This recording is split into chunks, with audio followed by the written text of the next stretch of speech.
How you doing, Dominique? Hello, Nathaniel Turner. Hello, David B.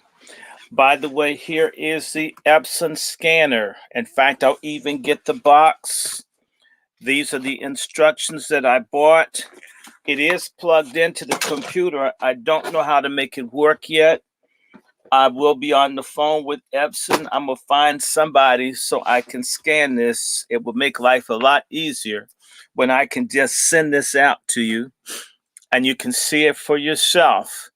I'm not going to promise to get a school built or anything crazy like that and then it not get done. I want to tell folks on other campaigns where people sent me resources. I did pay for a book to be published. I have a publisher. COVID has knocked me out for an entire year, but that's money people gave me years ago. If y'all give me something, I'm going to try to use it specifically for what I asked for it for. I don't want to pimp anybody. I don't like pimping. That's not my game. What I can do just quickly so you can see it, I'm not going to always unwrap it, but I bought a couple of out of print books. I managed to get a book that is maybe up to $100, $200. I managed to beat that because I needed this. We will be looking at eugenics and other stuff. We're going to be running through a couple of books tonight. And I'm going to introduce some films because a lot of times you need to see it. Don't believe me. I think that's probably why I didn't get continued in teaching, is that my students began to think for themselves, so I would get removed. And I don't tell you to think anything. I'm going to tell you what I think. I'm going to tell you what I know to be true. You can ignore me. Eventually, if you're really interested in knowing what's going on, you can find out. First and foremost, I didn't make the fact or the reality or the truth. I'm just engaging it. Once you see it too, I had this thing happen to me. Oh, your students, you're brainwashed them. I says I didn't brainwash them. I gave them the books and I told them, and I tell all of you, treat me like a liar, treat me like a deviant, treat me like I would never tell the truth, and then go back and look at what I've told you. Many times you're going to find that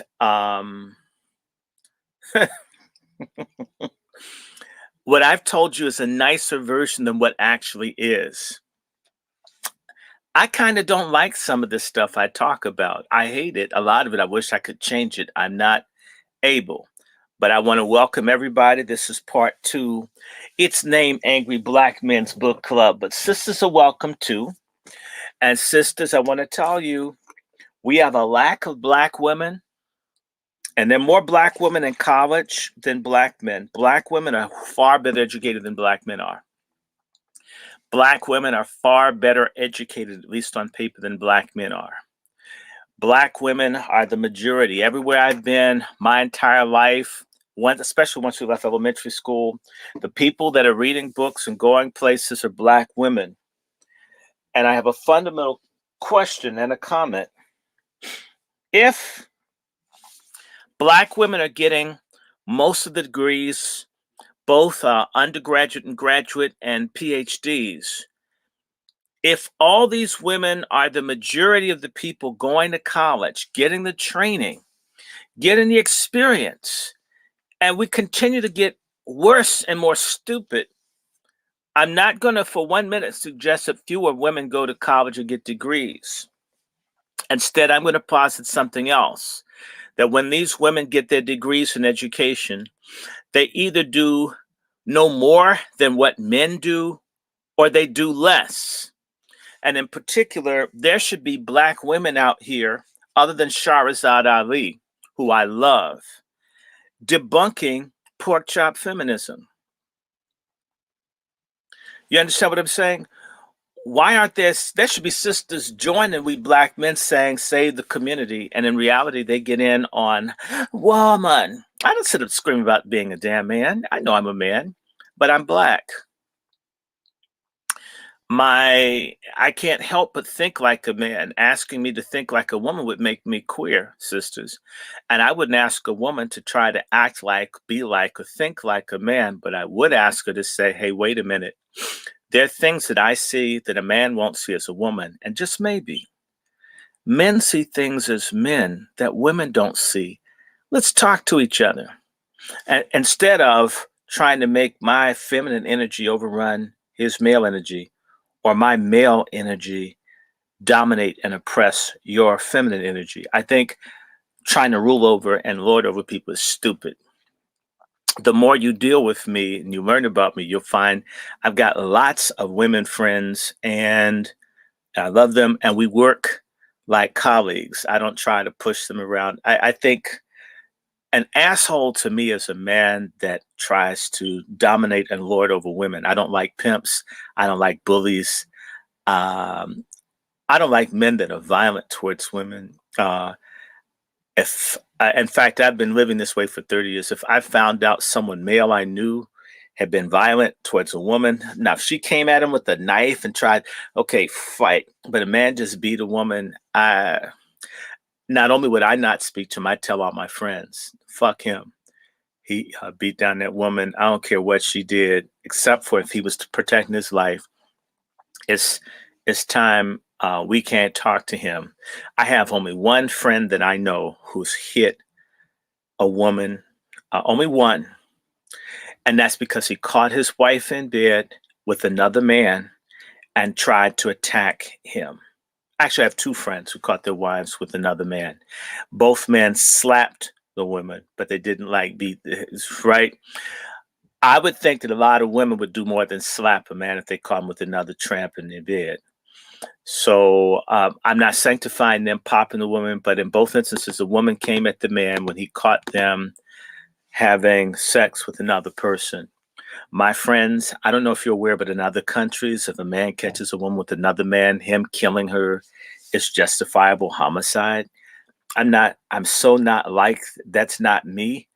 But sisters, a lot of y'all have no idea. A lot of black women lack what I consider uh, cultural comparative skills. They don't sit down and say, okay, if I were a woman in another community, how would I be treated vis-a-vis men?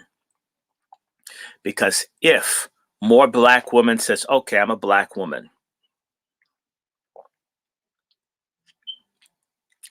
how would I be treated in, say, Colombia, Brazil, Canada, Germany, France, Nigeria? Just do that just once in a while. It's something I've noticed about Black American women. They never do any comparison. They always assume that they have the worst deal of all women everywhere of all times. It's a goddamn lie. So if you go through life thinking I'm the most oppressed, the most violated, the most hurt and neglected and abandoned woman that ever existed, then the black man, the black American man, the foundational black American man, the B1 man, the ADOS man, he's the worst man that ever existed.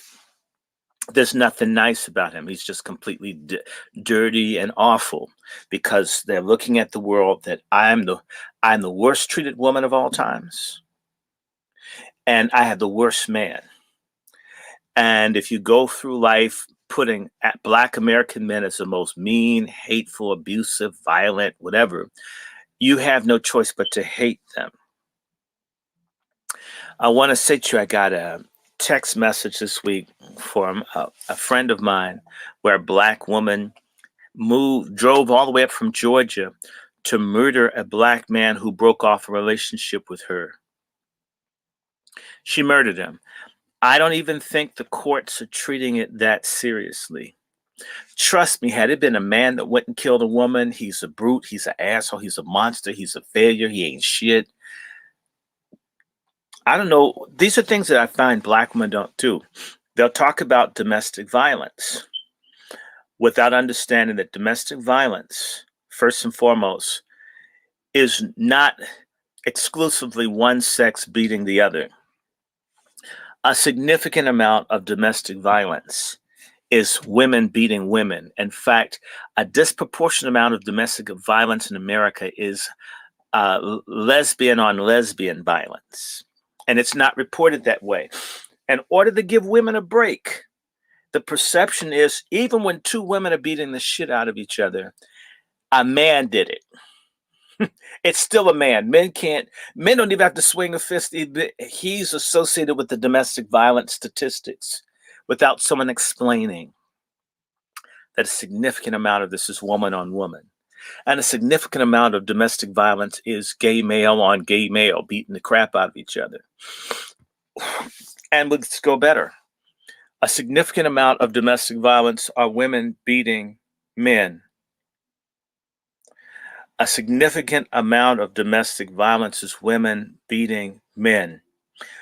I know of men who've been killed by women, beaten by women, stabbed by women, all kinds of stuff. And I know a good number of men who don't go to court and complain because a woman's a mother of children. And it's interesting. There's no, this is why I hate feminism so much. It's such a lie.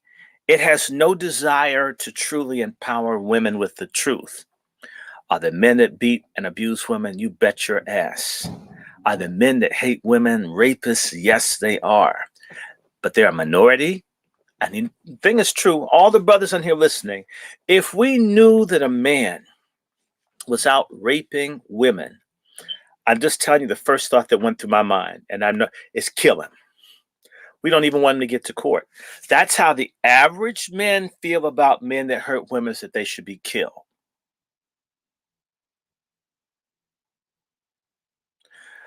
I can assure you, parts of the laws that are being made now, these so-called civil rights laws for pedophiles, that's come on the back of the women's movement, has been put in place to check men who, if you hit my mother or my sister, I'm going to go out and I'm going to get you. I can't wait for the police to get there. I thank God I'm such a nice laid back brother. If somebody did something to my mom, you brothers know what I'm saying. My mother, nah, I can't process that. Most men have a compassion component that women overlook, but the compassion works differently. It's a compassion to protect. You put your hand on a child or a woman, the man goes into defense compassion mode, kill. He put his hand on a woman, kill him. He doesn't deserve to live. We can't have a society where men rape women, molest children, and do stuff. Men have this impulse. By the way, the feminists now all call this toxic male testosterone syndrome. But it's interesting. This toxic testosterone has been protecting women from wild animals and from rapist men and so forth for thousands and thousands of years. Are they to suggest that we men no longer protect women from sexual assault, abuse, or violence, or children from pedophiles or kidnappers?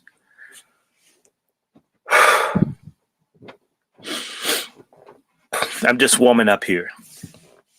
This is the kind of question I want this book club to do because, God, I'm half a century old plus 5. I never heard conversations like what I'm having with you. I would have loved to have heard them for these older boomer coons who let we young black men down. Oh, just figure it out. Just figure it out. Man, you can handle it. A lot of women, okay, and a lot of young men have never, ever experienced the failure of that. Now, I'm thinking, just to keep this interesting, I've got my books. I have dozens of them. I have to figure out which ones, because the set's going to talk about Margaret Sanger. And I'm thinking to kick it off, but I just want to be bad. Yeah, I know I have to do something ignorant. But we will be. Let me show you some of the things that we'll be running through. If I get to it, this is a book that y'all all need to know about. This is Eyes Off the Prize. And I'll type the name up. It's a book that you should have. Let me write this up. This is just something to look at.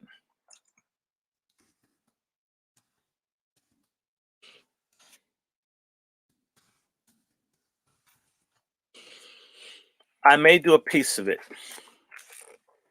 This is where the boule, 80 years ago almost, decided to betray black people to get white liberal payoffs.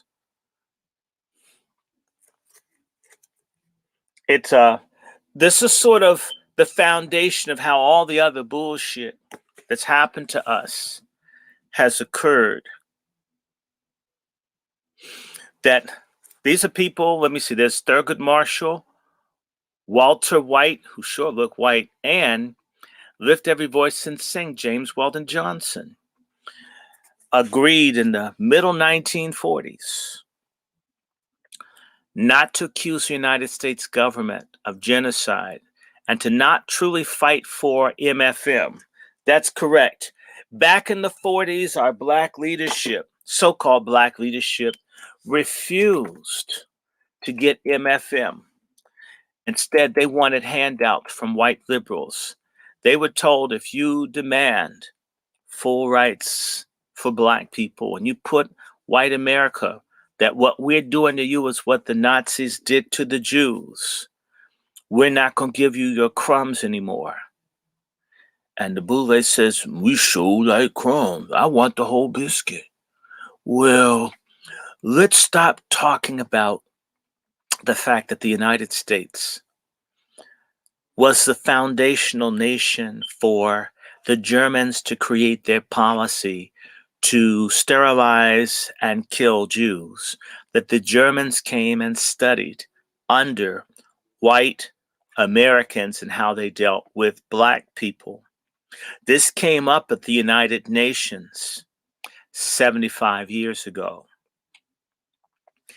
And they got their little coons and says, if y'all want to continue to be our most favored niggas, y'all better not demand justice and fairness and MFM for black people. There's one communist that I happen to like a great deal. His name is Paul Robeson. Maybe I should grab We Charge Genocide. I'm going to grab one of the book. What I'm going to do in lieu of that, so I can take a commercial break, I should give y'all one of these videos. Put something up here that will really just get y'all into trouble. And again, we're going to be talking about eugenics tonight. Eugenics. And I'm trying to think who has a good thing. I think I'm going to get something on Galton. Let me see if I can find it.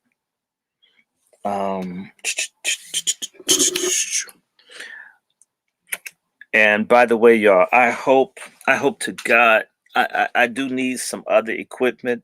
I look forward to getting one of these small plasmas so I can show these movies, and a mixer so I can put these films in, and it does better than what I'm doing. I'm doing it in a very crude way. Please pardon me. I can do better. I'm trying to think if I could do that. And I also think if I could, I feel like showing y'all this thing. Let me see, I got this video here. I'm going to send this to myself.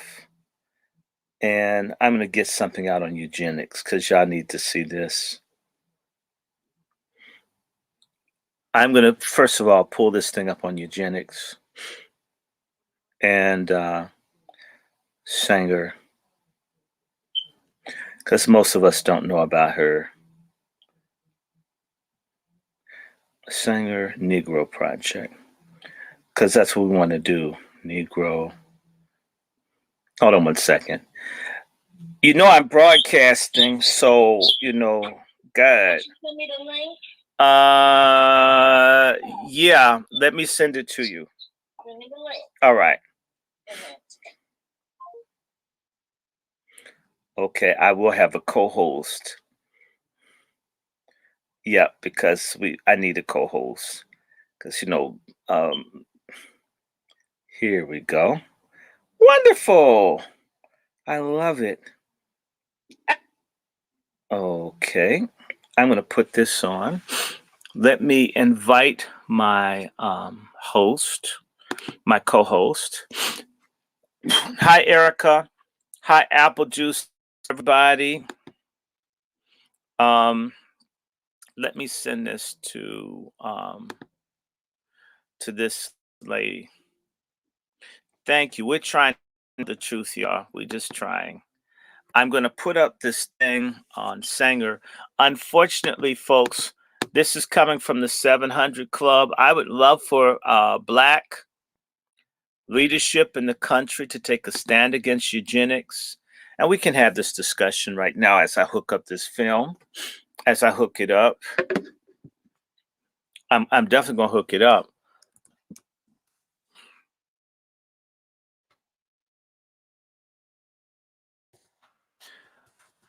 What you need to know is that the entire, oh, yes, I could do even better.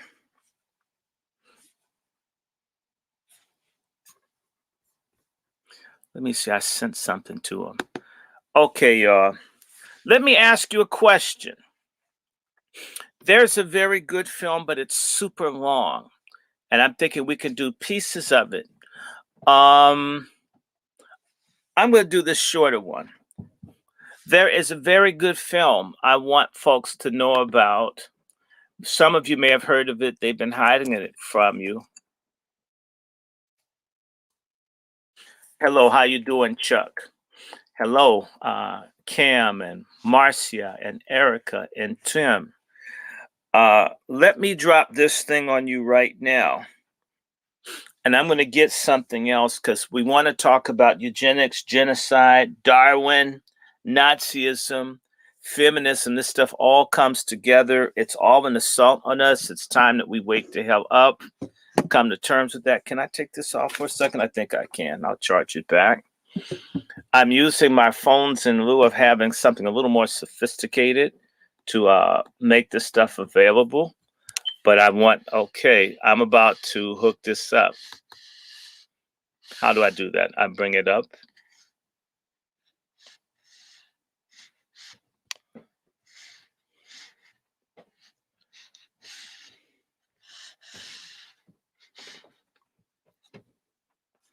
Hold on 1 second. Let me get my covering. I feel like I'm Muslim. I always have to have stuff covered up. I'm going to give you a short take on this. Yeah, I need to understand the star of the show. The star of this show is Margaret Sanger. Margaret Sanger is a bisexual white woman who felt that Black women shouldn't be able to reproduce. That's right, Black women. You guys, you're aligned with these feminists, and these feminists don't dig you. They really don't. They're not your friends. They're not working on your behalf. They're using you. I'm trying to think, which stand should I do? I like this one. Maybe the little teeny one will work better. Let's see. If not, I'll raise it up. Will it go that way? Hold 1 second. I keep playing around with this. I should have had this figured out, but okay. Nope. Pull it up. Okay, put it there. I need to do that. It's getting there. Or I can move it back completely. Oh, yes. Hold on. I'm almost there.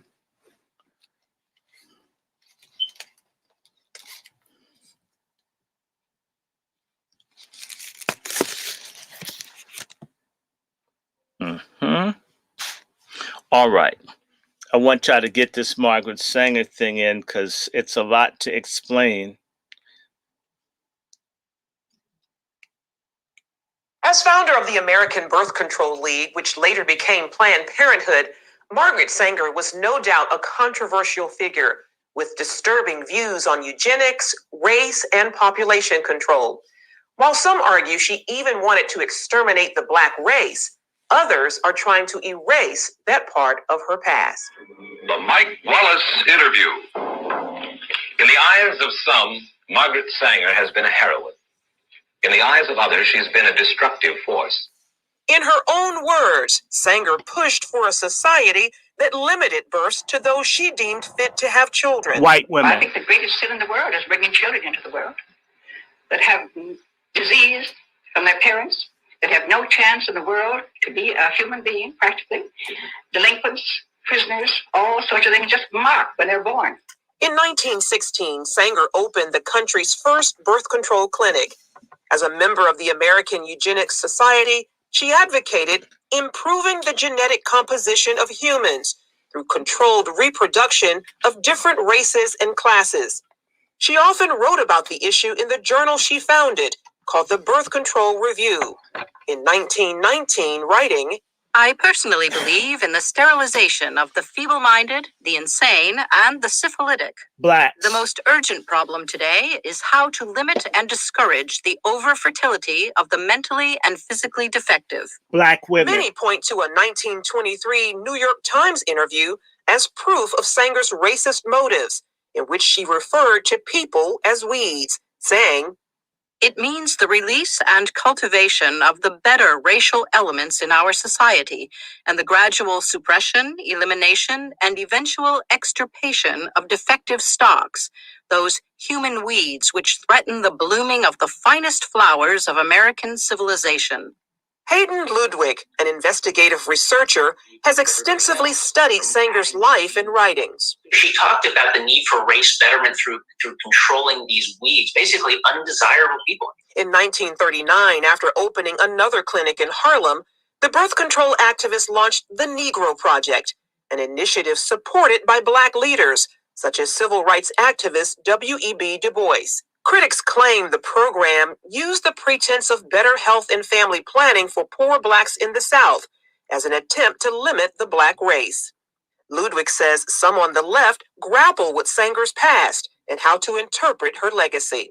They know when she writes about human weeds, they know that it's repulsive. They know it's disgusting. The left will never abandon Margaret Sanger because if they do, she's the foundation of so many of their views. Sanger once shared her vision for a preferred race at a women's branch of the Ku Klux Klan, writing in her autobiography, Always, to me, any aroused group was a good group. Despite those views, liberals praise Sanger's work while ignoring her history. I admire Margaret Sanger enormously. Her courage, her tenacity, her vision. I am really in awe of her. Ryan Baumberger, founder of the Radiance Foundation, says abortion proponents are working to clean up Sanger's past and what she stood for. They have to reinvent her every time they talk about her in order to justify their celebration of her. Former Planned Parenthood director Abby Johnson says those inside the abortion industry are trained to overlook Sanger's racist views. They give you an answer like, well, I mean, yes, Margaret Sanger was a racist, but everybody was a racist back then. You accept it because she is your hero. And she has to be your hero.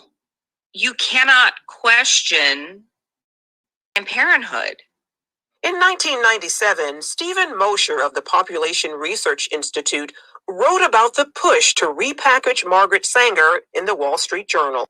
The reason I call it the repacking of Margaret Sanger is because after the Nazi regime destroyed the legitimacy of eugenics forever, they then went back and said, oh, she was just an early feminist. She was just an early supporter of family planning. No, she wasn't.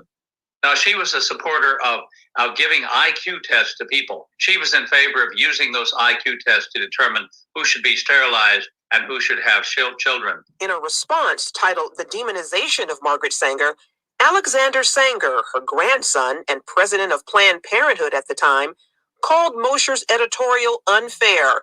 In the same piece, Esther Katz, director of NYU's Margaret Sanger Papers Project, claimed evidence revealing Sanger did not rationalize her support for birth control on racist grounds, that she never advocated genocidal policies aimed at racial, ethnic, or religious groups, and that she, in fact, believed access to birth control would benefit, not eliminate minority populations.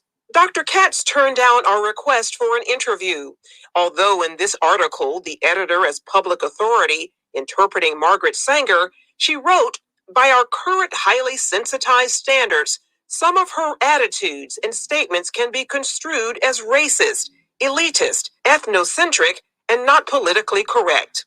In 1942, Margaret Sanger's American Birth Control League became Planned Parenthood, which has moved to fulfill its founders' goals, helped greatly by the Supreme Court decision in Roe v. Wade. Under the veil of secrecy and deception, 60 plus million babies have not been born because they were aborted legally since 73. 1/3 of that population belong to the African American community. A frightening and telling number, given blacks make up only 13% of the U.S. population. Dan Gaynor of the Media Research Center says that Sanger's true mission remains alive and well throughout today's abortion industry. Look at the maps. See where the abortion facilities are. They are near places where people are marginalized, people are poor, people are minority, and that's their target market. Generation after generation, we have built a better world for our daughters. Because of allies in the media and academia, Gaynor also points out how speech from conservatives and others about Sanger's past, Planned Parenthood practices, and abortion is often classified as hate speech. There is nothing as close to a sacrament in the media as abortion. It is a holy writ that abortion is protected. And anybody who comes out against it, any organization, any business, anybody, the media swarm. So does social media. Facebook's new oversight board, and this is really concerning, has 4 co-chairs. And they're going to be the appeals board for content. Well, one of the 4 oversight board is on the board of an pro-abortion group. There's no pro-lifers. They're not there. The problem also exists on many college campuses. I remember at Harvard, they laughed when I was talking about the history of eugenics. And they said, that doesn't matter. Planned Parenthood is not like it was during Margaret Sanger's days. Those who oppose her views say not true and are committed to exposing her past for future generations. Charlene Aaron, CBN News. Well, keep in mind this is a serious matter. You're trying to revise history to suit a political agenda and suit a political argument. The source of that story, curiously, is a group called NewsGuard, and what they're self-appointed watchdogs of news organizations, and obviously coming from the left. CBN News had published a series of articles on Alveda King and had quoted her accurately, saying that Margaret Sanger thought that black people were human weeds.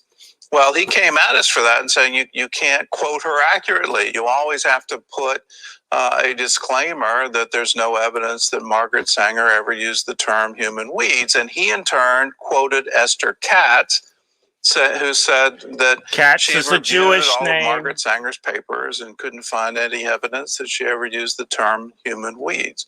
Well, she knows full well about that New York Times article. And what she was saying is, well, within her papers, it's not there. But within the public record, it is there. And so there's a conscious effort to rewrite history and declare her as some kind of hero that we should all look up to and ignore the root of Planned Parenthood, which is quite clearly eugenics. Now, you go back to the title of that New York Times article, and it says, creating a race of thoroughbreds. So it's selective breeding. That's what this is all about. And within that selective breeding, you have to breed out what you think is undesirable. Well, in today's world, that is morally reprehensible. And you can't change that history, and you shouldn't even try to change that history. I don't understand this, but here at CBN News, we want to set the record straight. Here's what Margaret Sanger really believed. And it's interesting because it is very much like Hitler and the move against the Jews. Well, eugenics was at the core of Hitler. Exactly. And we all recognize how reprehensible that was, but because this has political attachments to it for other issues, other things, including this issue. I mean, people just refuse. Yeah. Just refuse. And if you doubt that there's some eugenics behind it, just take your own survey. In my hometown, when you go out and look for the Planned Parenthood, you have to drive to certain neighborhoods to find those clinics. There's a reason that they place them geographically there, so that they're in walking distance. Do that same test in your hometown.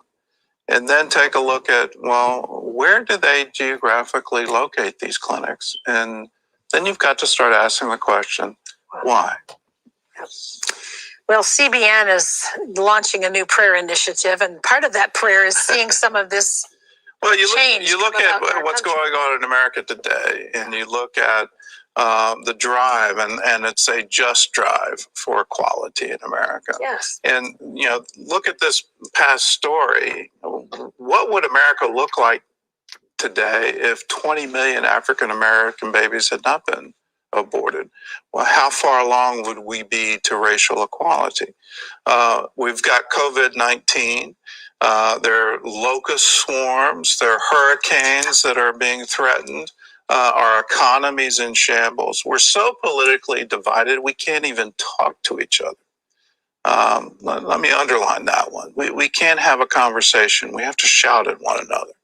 And we have to try to outshout one another. We need to pray. We need to have God come in and bring peace. So we have a prayer initiative, and we're asking you to join us. All we're asking is, will you stand one time a day and pray for? Let's just start with the backstory. Damn, shut off. The kid, the brawler your brother said, right? Okay, guys, I'm sorry. They went religious, and I just want y'all to hear Sanger. And there's plenty of stuff on YouTube if you look for Margaret Sanger. Without further ado, welcome everybody. There's 63 people, and I don't know why this thing wouldn't cut off, but I'm going to jump right into this eugenics thing and the Negro Project, and I'm going to take some readings from a book on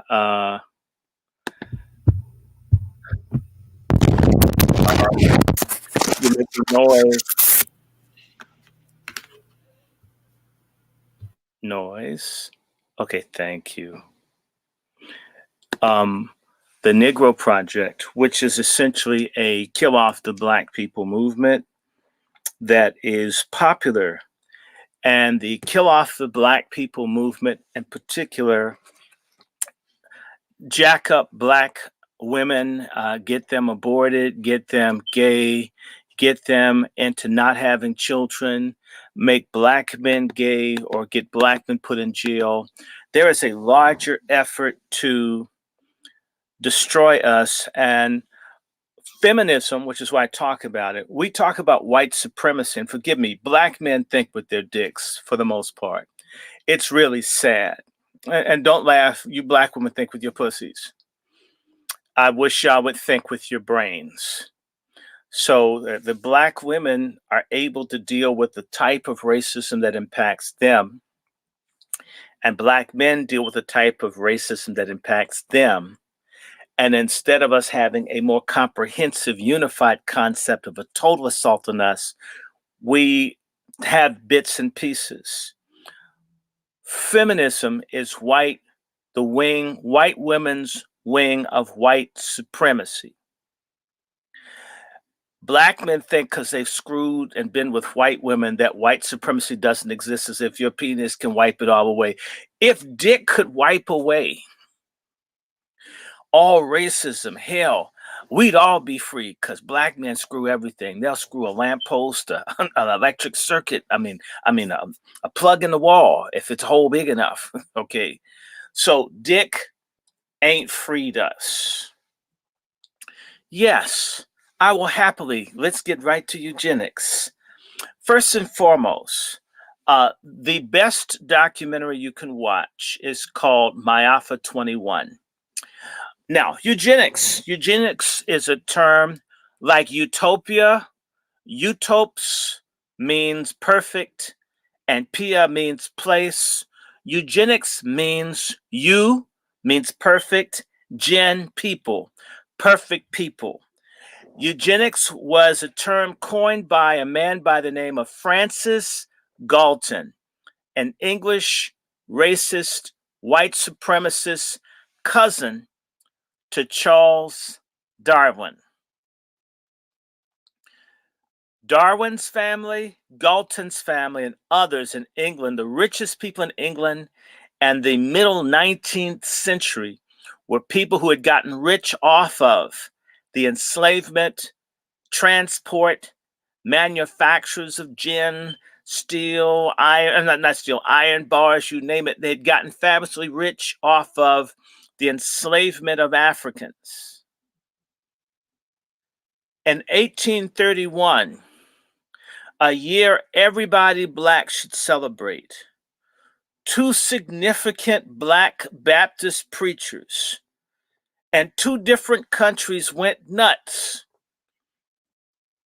and brought about major global change.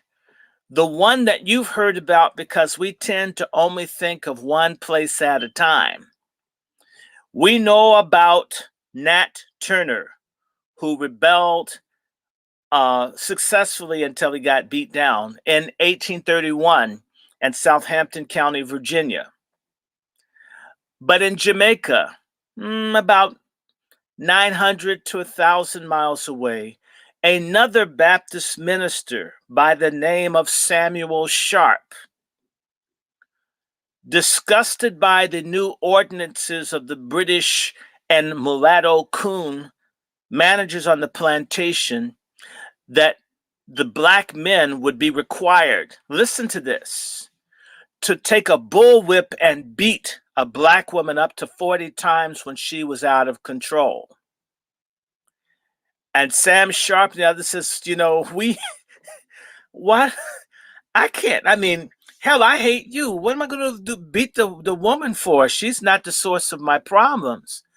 And they were trying to get the men to flog, almost beat women to death to make Black women accept being treated as slaves. And you have to understand something. Let's do this for Jamaica real fast. And let's go back.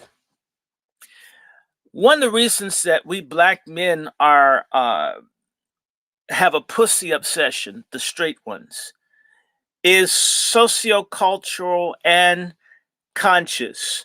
When they began bringing large numbers of people from Africa to America and so forth, most of the people that they were bringing to Africa and other places were young men between the ages of 15 and 30. They weren't bringing women. What do you think that would do if you grab a bunch of men in their sexual peak and they can't even get to women? And I would think most people want to be straight. Even if they're a slave, you still want to get some cooch, right? So what happens? There's a woman shortage. And by the way, when a woman does come to Jamaica or colonial Virginia or other places, the white men get them first. So those women in Jamaica are being passed around like old shoes in a farming family.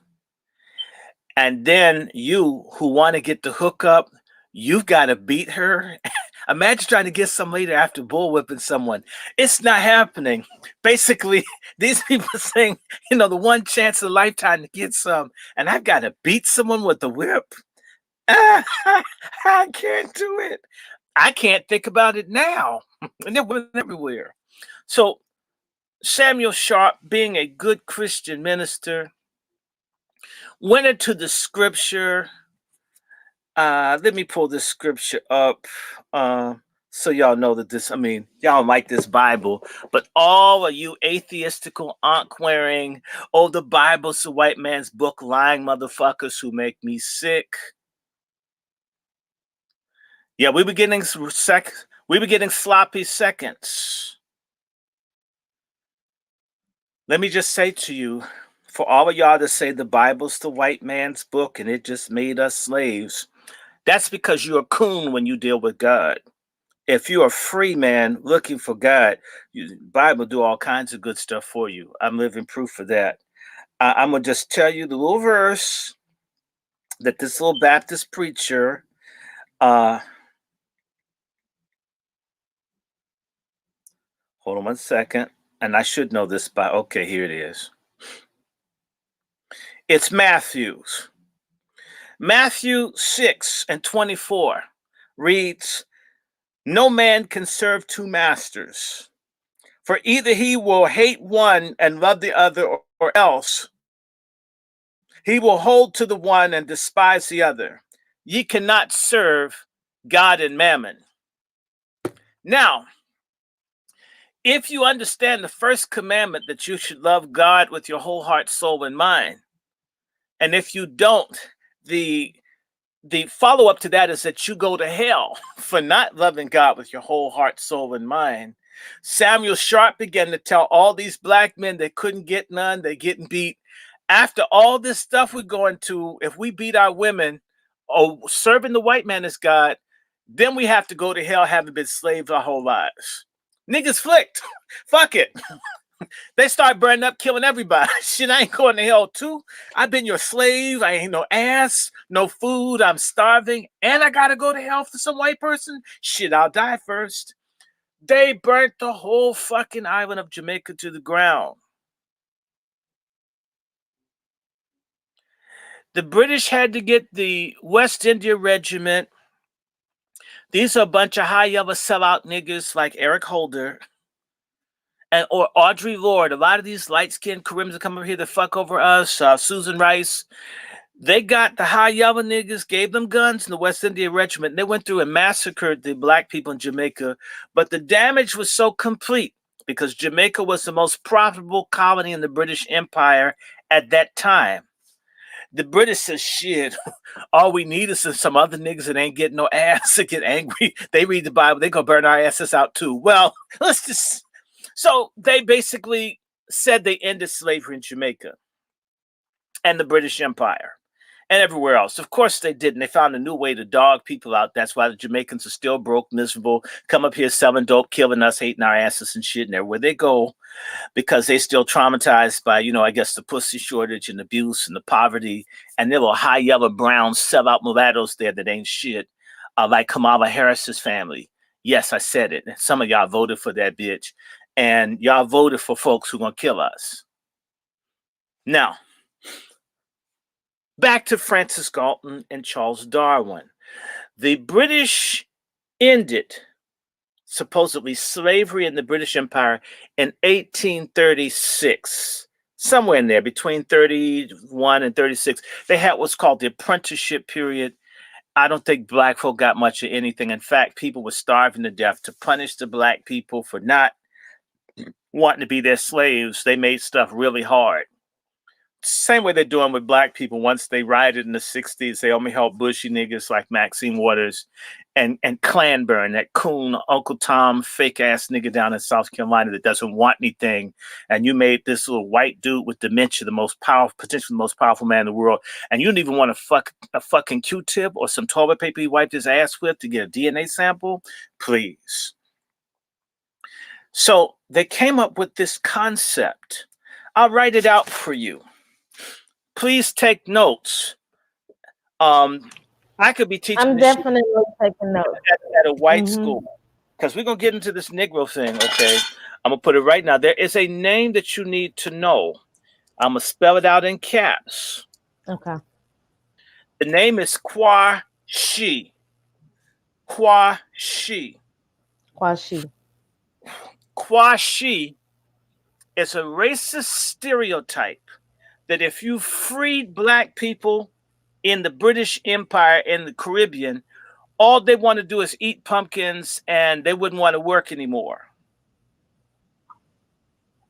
And there's another white dude. His name is Thomas Carlyle. He has a wonderful book you can find online. And the title's very easy to remember.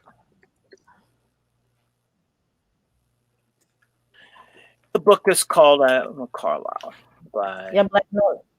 Black Midnight, take notes. Absolutely. I'm still unable to access the chat for some reason. Well, I mean, hold on. Oh my God. I can tell you the title. I just got a note. YouTube rejected your comment. This means they think it's spam. Try changing it a bit. I will write it again, but they changed it. Okay, I'm gonna type it again for y'all. The in something.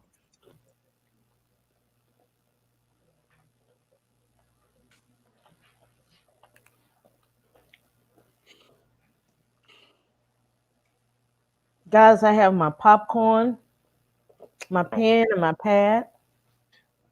Okay. They still won't let me write it up for you. We need our own. There are a lot of black folks out there that they work for white people doing high tech. They're sorry as shit when it gets to the black community. There should be a platform where I can say what I'm trying to tell you. Absolutely. Okay, so for all the lazy ass people who don't take notes, I couldn't even fucking do it for you. Yes, I'm cussing on Sunday. Oh. Yes, well, I am. Can you just tell it? But the thing is called The Nigger Question. Oh. And YouTube won't let me write it down for you. Yeah. So you guys need to write this shit down when you hear the nigger question. You got my email. You can write me and ask me a question. White folks do. I get questions all over the world. You know, the only people that typically don't ask me questions, Black Rose, are Black Americans, because we take each other for such granted. Oh, well, why can't you just hand me all this shit? Why don't your ass go to college and go into debt like I did? Fair question. The Nigger Question by Thomas Carlyle. By Thomas Carlyle. Nigger Question. I'm going to say it one more time for people that are slow with autism. The Nigger Question. And the Nigger Question is a book or pamphlet published by a rich, nasty, racist-ass white dude. And what they were saying is, what do we do if we set niggers free? What are they going to do? If we set niggas free, aren't they going to come after us? What do we do? And out of nowhere, you get Charles Darwin. If you read Darwin's book, that book, the title of it, let me get the whole title because, and no, I'm not going to write it up there. I'm not going to do that. This is why it's annoying, and then have them tell me it's spam. Yeah, I haven't said anything, but I'm sick of trying to do it. What's this book? What's this thing called? Darwin's book is called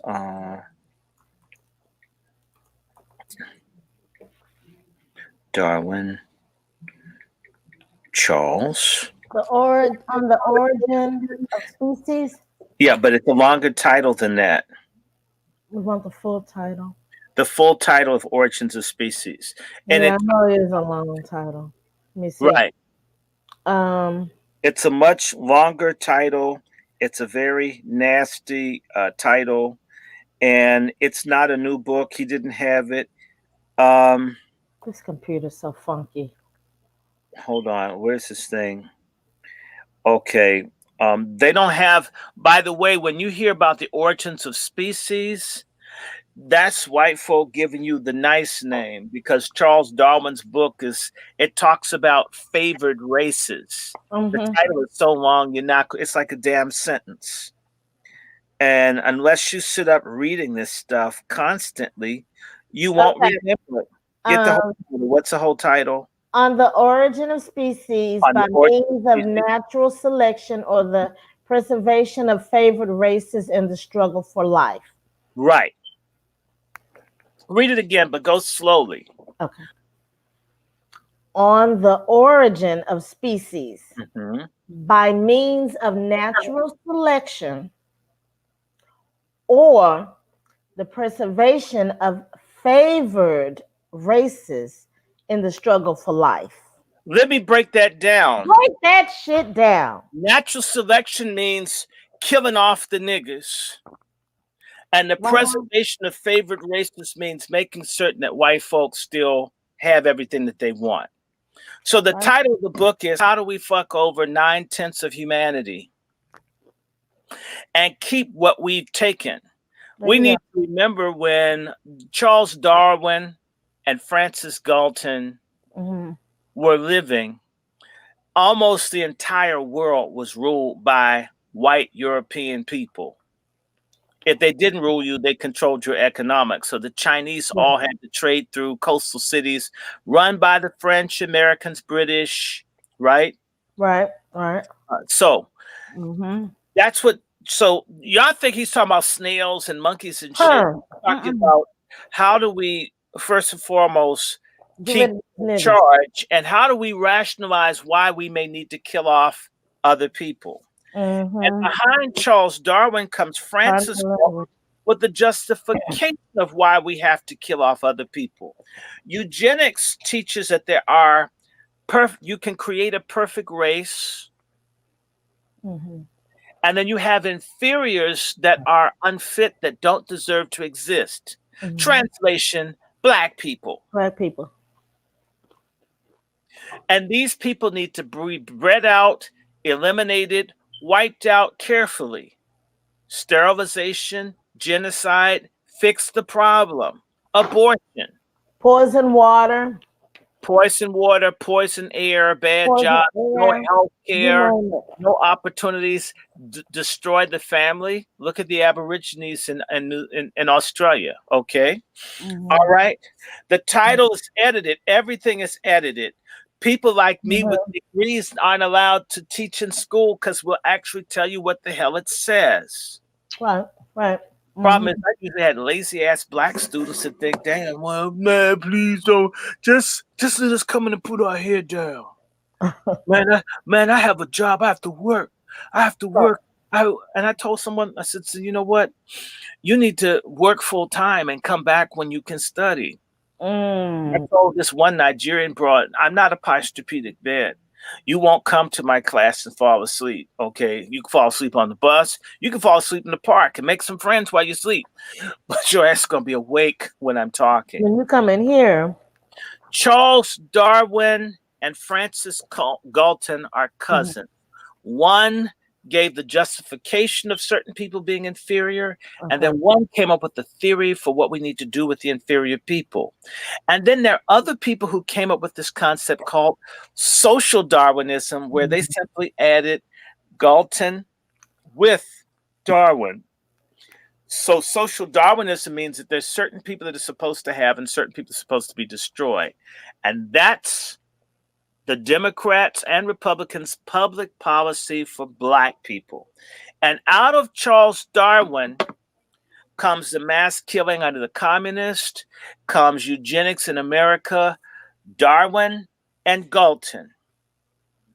And by the way, you have any questions, let me type up these names, because Wikipedia, as jacked up as it is, you can learn a whole lot sitting on your ass getting arterial sclerosis. I'm going to write up Francis Galton's name. This is not so hard. And by the way, all these people say, I've never heard this before. Isn't it a goddamn shame that they don't teach history in school? They don't teach it. And by the way, it's the most unknown subject in this country. And history teachers like me are unemployed, driving Uber. There's no use for us. So if you don't know the history, you don't know sociology, you don't understand what the hell is going on. Nope, it ain't a hard science. It's not math and computers. And I'll tell you, a country that had lots of math and science and computers, Nazi Germany. They had no humanity.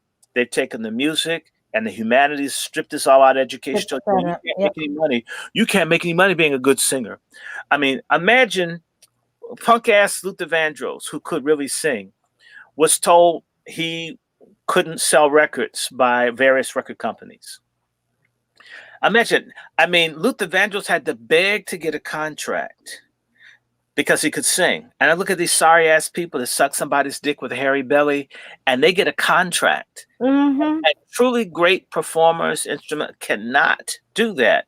Okay, I'm putting up Charles Darwin's name. Okay. I'm putting up Margaret Sanger's name. And I'm going to start reading from Margaret Sanger in a second.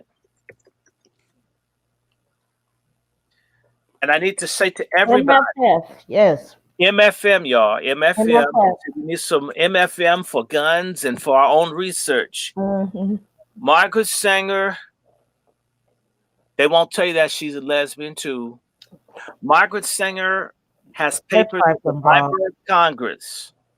Margaret Sanger was friends with the Boulay. Mm-hmm. Margaret Sanger hooked up with the Boulay, which is why I can say to you, I challenge anyone.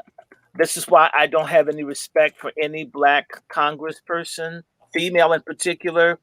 Emily's List. Oh, my Emily's goodness. List is a lesbian group that funds eugenics, abortion, and gayness. And if you want to get money and be a Democratic candidate, woman, you have to get money and support from Emily's List. That big, fat, sumo wrestler looking ass Stacey Abrams gets, that's Emily's List money. Oh my God. Maxine Waters is on Emily's List. Karen Bass is on Emily's List. They all are. All of them get it. Mm-hmm. In order to get Emily's List money, you have to support the mass murder of Black people. Hillary Clinton supports Emily's List. Kamala Harris gets money from Emily's List. Mm-hmm. There is no Black woman in public life running for office that does not get money from Emily's List. Mm-hmm. So they're for trans, they're for sterilization, they're for kids getting their genitals cut off, their breasts cut off, all of this to get some campaign money at our expense. Yes. And see, no one's giving Black men money like that to be against Black people. Nope. Although Planned Parenthood funds Black men candidates. Just as sure as I'm speaking to you, that bald-headed degenerate man who preaches in Martin Luther King's church, and you can't tell me, oh, butch-ass Bernice King, who looks like Martin Luther King is a trans, that she doesn't know that her daddy's church is pastored by a dude who's promised to support legislation to legalize pedophilia. And by the way, almost all... No, Martin Luther King didn't support Margaret Sanger. That's a lie, JW. Coretta Scott King, on some woman, a Black woman shit, right? He cheated on me. Coretta Scott King supported Coretta Scott King supported Margaret Sanger, not Martin Luther King. Coretta Scott King, again, ladies, it's the Black woman. It's Mrs. King that supported the gay movement, not Martin Luther King. Okay, that's why I'm bringing it to the women. We need to kick you sisters in the ass intellectually. You have opened the back door and let this thing in based on this woman's resentment thing on all Black men. When it's the ones that you screwed or hit your ass, that may have been wrong, but that doesn't mean you need to violate the rest of us or the Black women. Fair is fair. Black women can hurt me. It doesn't mean that I would want Black women sterilized and mass incarcerated. I hope not. You couldn't get me to do that. I wouldn't go for it. I happen to love a lot of sisters. One or two evil sisters doesn't make all Black women bad. I mean, it means a lot of you little wretched dudes trying to get some free coochie, and she was much an asshole as you were, except she had a pussy, and she knew it. Oh, Snap my. begging. Okay, hold on. Whew, man. Oh, MFM. MFM. Hold on.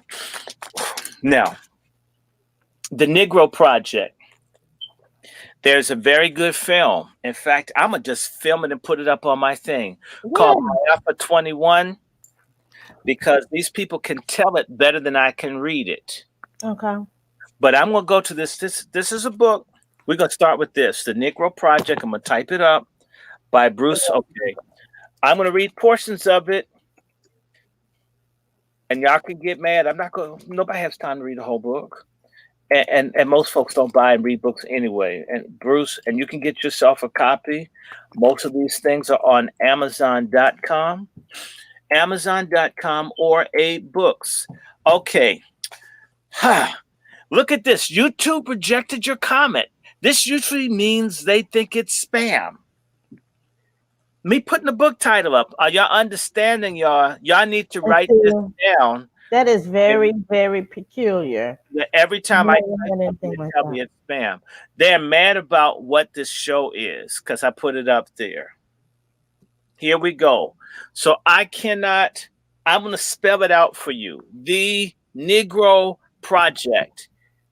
If you can't read, don't worry about your spelling. If you can read, you should be able to write down Negro and Project. The Negro Project by Bruce Fleury, the last name, F as in Frank, L as in Larry, E as in Elizabeth, U as in uterus. I had to add that in there. R as in ring, Y as in Yugo, or yo-yo, or YouTube. Okay. I'm going to read some of this, not all of it, because we got to get through this. I got to talk about. But this Margaret Sanger, she has papers at the Library of Congress. I've read it. She was a Hitler sympathizer. She hated Black women. She thought Black women were ugly. And she used Black preachers. You need to know that all the Boule, all the Greek letter associations, all of them. What's the year of this book? What year is this? This book? 2015. Now, let me just get into this. Okay. I'm going to read some of this. This is in chapter 4. This chapter is The Useful Idiots. Just talking about coons. The Useful Idiots of Margaret Sanger's Negro Project. And I have to say this, I have to put my head down. I'm glad I'm going to take my head off. I'm so sorry. My favorite Black congressperson, Adam Clayton Powell, worked with Margaret Sanger. It's the one thing hurts me so bad. I could put up with him screwing the white women on the junkets. I mean, I could just let so much go. But he had to. But what you do need to know is that when Adam Clayton Powell was alive, Planned Parenthood had not been able to kill babies. I have to also confess that I'm a Planned Parenthood survivor. My mother and father went to Planned Parenthood for advice in 1962 and 63 and 64 for advice on childbirth. And back then, they weren't killing babies, so my parents have books. I've got a Planned Parenthood book somewhere here. And so there are a lot of people where they did get, the only advice my grandfather gave my dad was to use Vaseline. Oh. That's wedding advice. I'm so hurt too, brother David, that Adam Clayton Powell and others, the National Medical Association, all the coons that are doctors, the Omegas. Yes, let me just repeat this. Tuskegee, the giving of syphilis to Black people in Alabama would have never worked without the Omega Psi Phi fraternity. Tell the truth. Dr. Dibble, father of Ann Dibble, wife of Vernon Jordan, was in charge of the Tuskegee Hospital and knew and was paid $1 a year to let them kill Black people. I remember you telling me about that. I'm just repeating it. The Boule supported it. And the Boule right now is pushing for vaccinations. Before I get into this, I'll say one more. We have a very ugly gender fluid mayor named Muriel Bow Wow Bowser. Bow Wow. Okay. And look, I just want to say to you What's that, that they have passed legislation in Washington, D.C., allowing children to be vaccinated without their parental consent or knowledge, starting at the age of 11. The vaccination formulas have additives that cause paralysis and death. The legislation in Washington, D.C. is B 230171. I haven't lied to you. You can now let children commit suicide. She's a lesbian. We have a whole bunch of gays running the DC City Council, white gays, black gays. They all hate black women and children and black men. And so we're going to see a lot of people die, unfortunately. Now, without further ado, let's read. No more talking. That's sort of what Sister's saying, babe. I'm tired of you talking. You said you can make love like that. It's time for you to, just whip it out. I could have got a hair appointment. Okay. Useful Idiots of Margaret Sanger's Negro Project. At first glance, I had a terrible shock to the proposition birth control because it seemed to me to be allied with abortion. But after careful thought and prayer, I have concluded that especially among many women, it is necessary to save both the lives of mothers and children. Listen to this. The letter is from J.T. Brown, editor-in-chief. This is the National Baptist Convention Sunday School Publishing Board to Margaret Sanger, May 18th, 1943. The National Baptist Convention is the largest group of black churches in America. Mm-hmm. Yes, that's why I talk about no good ass black preachers. They're the biggest dogs.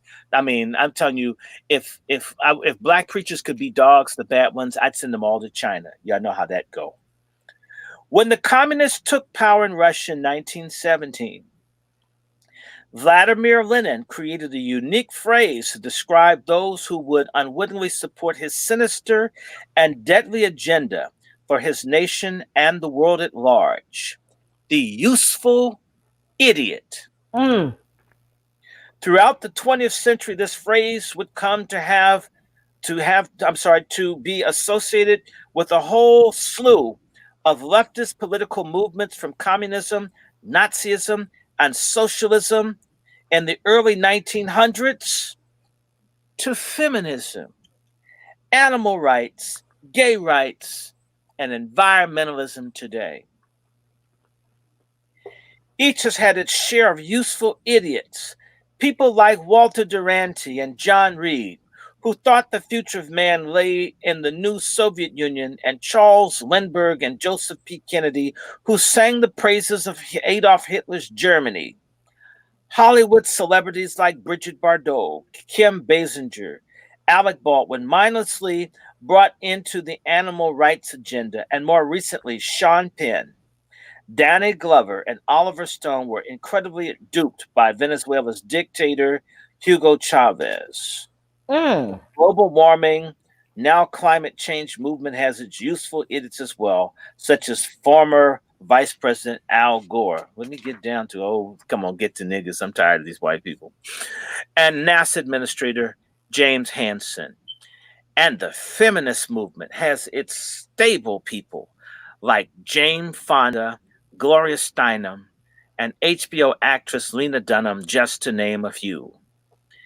And in the case, it's no different when issues of birth control, sterilization, and abortion are concerned, especially Margaret Sanger's Negro Project. Okay.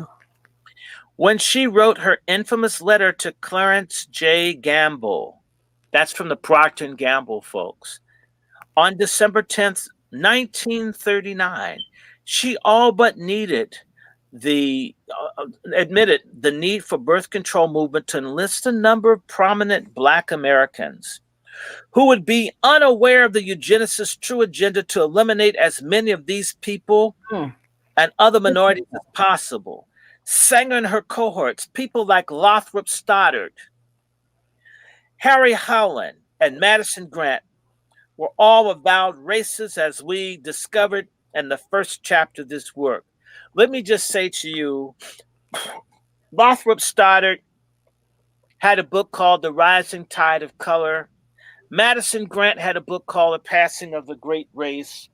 They were both saying that white people had to do something about Black people. This is in the 1920s. Because Black folks were a problem. There were too many Black folks. This is what us all segregated, getting lynched. These rich-ass white people sit up thinking about Black folk who don't even have outhouses to take a shit in. Okay. People these people are. Let me keep going. I'll go back. Lothrop Stoddard, Harry Lowland, and Grant were all, and in fact, Madison Grant was a Ku Klux Klansman, were all avowed racists, as we discovered in the first chapter of this work. Their aim was clear, since minority groups, especially blacks, were somehow genetically inferior to the white race. It was therefore necessary to eliminate as many of them as possible through various means, including sterilization and later on through abortion. Abortion. Throughout COVID, everything closed except for abortion clinics. What do you not get, Coons? They also knew it would be impossible to obtain their cooperation with this hideous agenda without the aid of a number of prominent black leaders. Always have to have them. They also knew that black Americans were among the most ardently religious of any group in the country, and thus among the most faithful attendees at Sunday's church services. It would be critical to gain the cooperation of black ministers, preferably with engaging personalities and social service backgrounds, as Sanger infamously wrote, to pull off this scheme. This effort to deceive the minister's unsuspecting flocks into accepting Sanger's agenda would start with churches, but it would soon encompass nearly every segment of black life and would come to include leaders in business, entertainment, academia, and the media. And the tradition of all leftist ideology, the eugenicist agenda, would be framed in such benign and noble-sounding euphemisms as family planning, birth control, and disease prevention. Yes. Wait a minute. They promote all this anal sex, but then the disease prevention. Okay. All right. Okay. All right. Go ahead, liberal. And would have to rely on a number of useful idiots in the black community to carry it forward. The purpose of this chapter, then, is to examine more closely the role of these people played in implementing Margaret Sanger's Negro Project, not only from its inception in December of 1939, but including up to the present day. Isn't that something? Oh, it gets better. There's someone. Okay. One prominent figure in the black community was W.E.B. Du Bois. Born in Great Barrington, Massachusetts, in 1868, Du Bois became an accomplished writer, sociologist, and key founder of the National Association for the Advancement of Colored People. During his long career, Du Bois became recognized at the time as the most outspoken civil rights activist in America and was the recipient of a number of awards, including the Spingarn Medal from the NAACP in 1932, doctorates of letters from Atlanta University and Fisk University in 1938, and honorary doctorates from Morgan State, Berlin, and Charles Universities. He was also a committed leftist and later on a member of the Communist Party. In fact, Du Bois was awarded the Lenin International Peace Prize in 1958. His political views meshed well with the progressive movement that was coming to the fore in the early decades of the 20th century, including the eugenic view of Margaret Sanger, Lothrop Stoddard, Henry Laughlin, and others. Du Bois came to believe that what he called the worst of his fellow blacks were overbreeding, and thus adding to the social ills that were plaguing his group, while the best, as he called them, were not holding up their end of the bargain. He believed that the problem could only be resolved through the selective breeding of black children with desirable traits, meaning through eugenics. This is the greatest black intellectual. In fact, there's a quote. Du Bois used to write for Margaret Sanger's birth control review. And there's a quote I'll never forget. He said that black people needed quality, not quantity. Yeah, that was the In boy. other words, that too many blacks. How is that different from a right-wing Nazi? It's because he was in the NAACP. Let me keep reading. These views led him to promote the idea of a so-called talented 10th, Mhm. The black population would, in time, raise the whole black race up to the level of their white peers. In other Mhm. words, the boys felt blacks were inferior.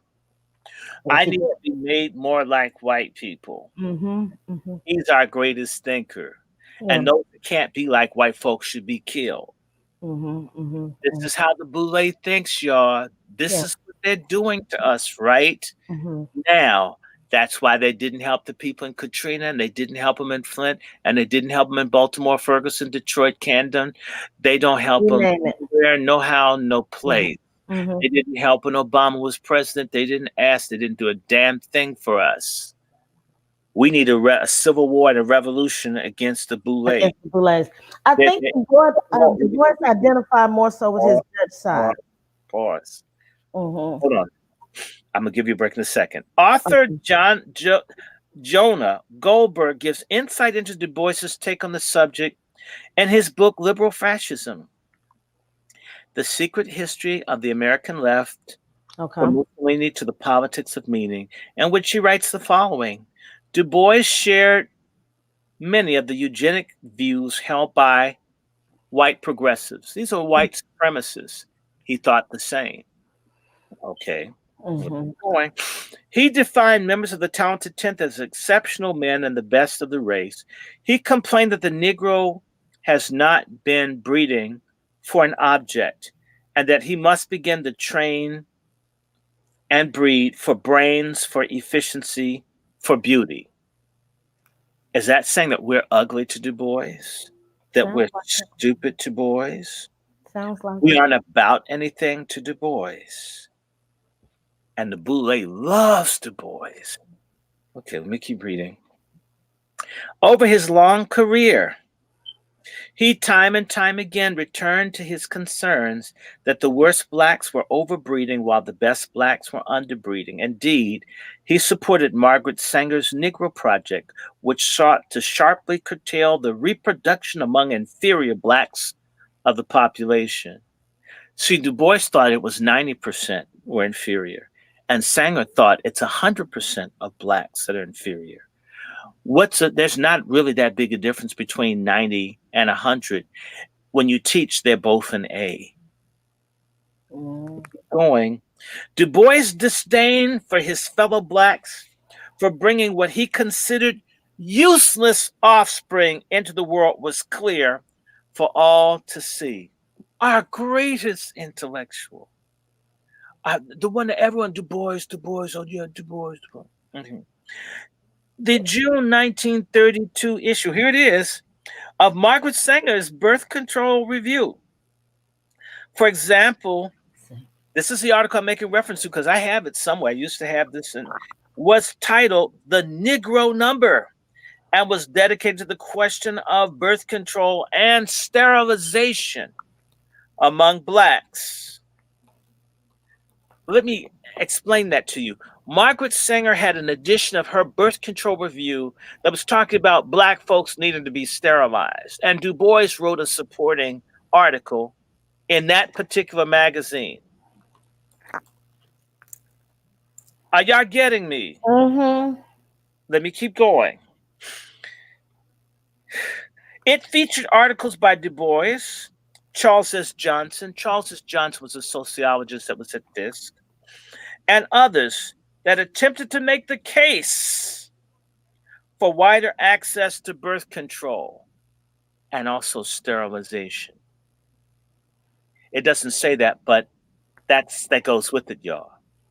Du Bois was calling for more sterilization of black people. My cousin Elaine Riddick was sterilized in 1968. Fannie Lou Hamer was sterilized. Millions of black women were sterilized. Mhm. Why do we like Du Bois so much? Because white leftists, the same ones that like Black Lives Matter, like Du Bois. Look at this. In his essay titled Black Folks and Birth Control, Du Bois gave a brief recap of the lot of so many blacks in the aftermath of emancipation and in Reconstruction. He cited the inevitable clash of ideas between those Negroes who were striving to improve their economic position and those whose religious faith made a limitation of children a sin as a cause of their misfortune.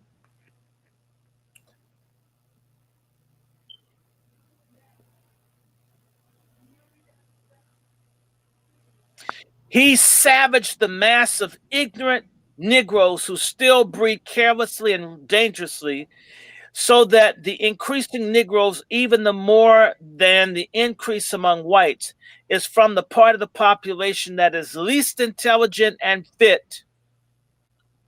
The word fit, I need to explain to you from eugenics.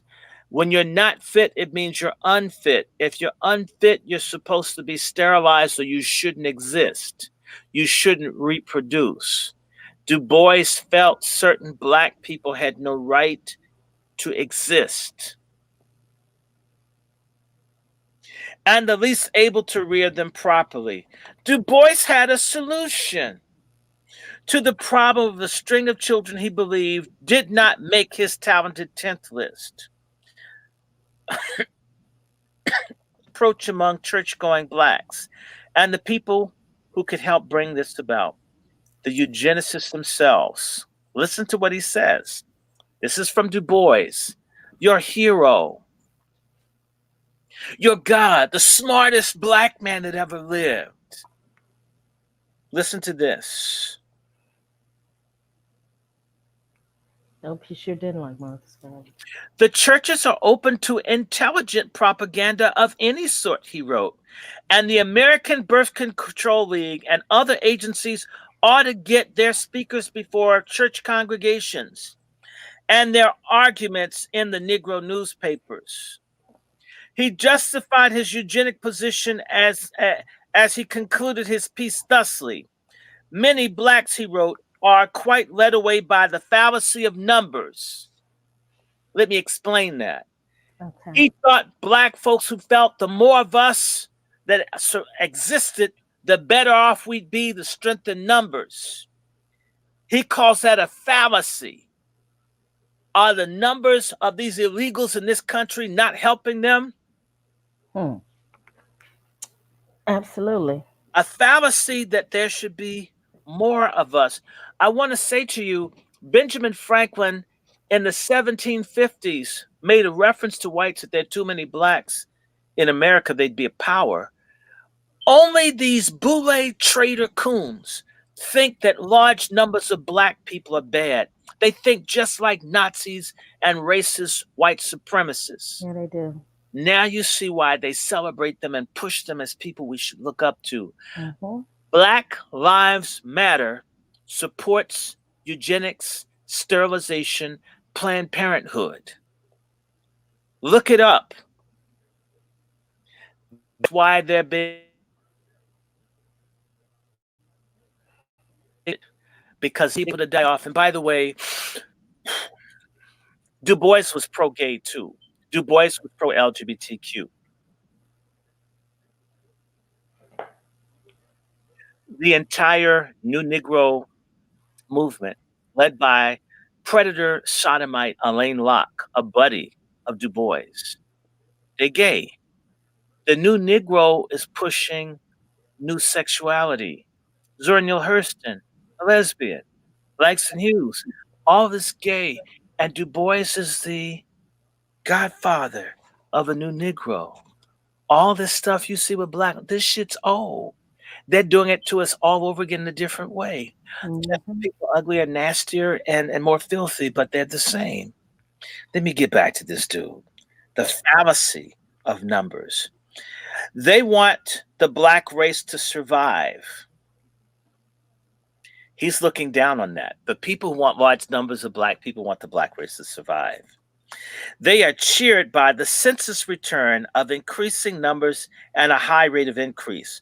They must learn that among human races and groups, as among vegetables, he's comparing us to greens, corn. This is some crazy, sick stuff. To lettuce, to radishes, to a watermelon patch. Beans. Lentils. Starches.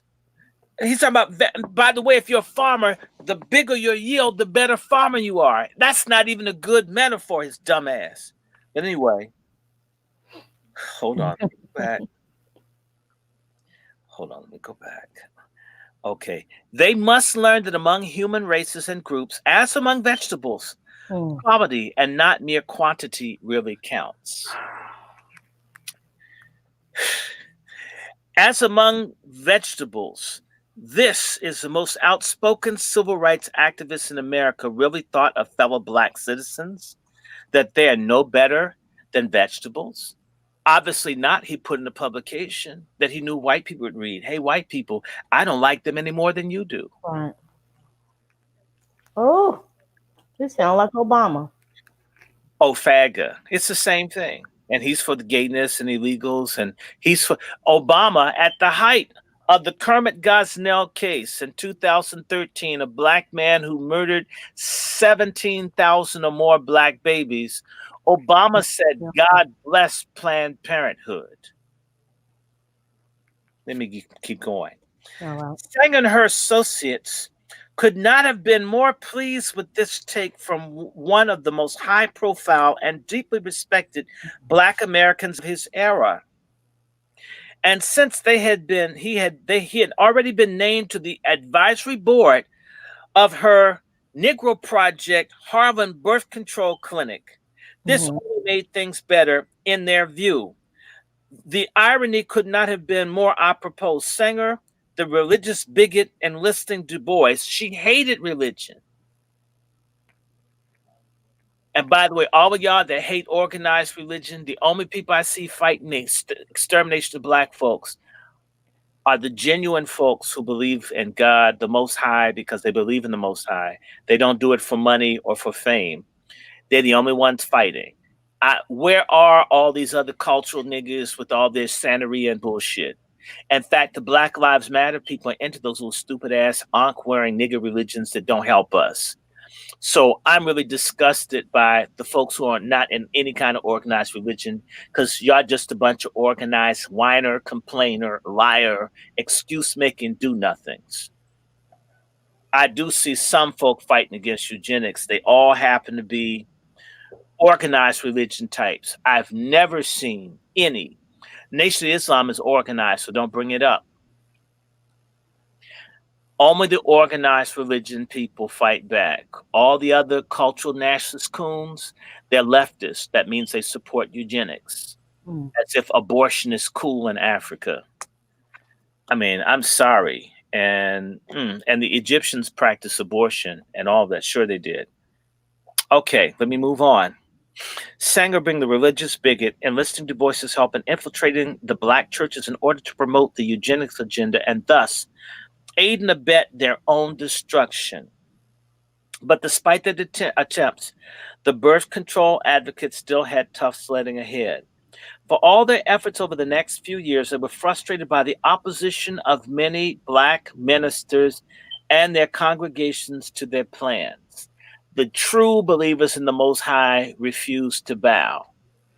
Now they got that fat, blimp-ass Reverend William Barber, a sloppy, God's glutton, Goodyear blimp-looking nigga that they want to make the next Martin Luther King size. In fact, he could be 2 Dr. Kings. And he's got 4 asses, so I know he's not a monotheistic type person. He's got each ass he has. Please tell him I said it. Sang and her allies still had much work to do, yet the tide began to turn in their favor as their campaign of intelligent propaganda slowly began to bear fruit. As they gained more and more access to Black churches, they were able to deliver the message that birth control was actually good for Blacks. After all, who could be against better health for Black women? Sorry, pork chop feminists, y'all keep fucking us up. They just say woman and y'all don't. I'm for you getting stuff. All you have to do is say woman and all of a sudden nobody asks any questions. That's a weakness, Black women, and it's a weakness, Black men, that we don't say, okay, woman, and Woman, and what does that mean? I mean, I know I sit to take a piss. Now, what's in it for me? Woman.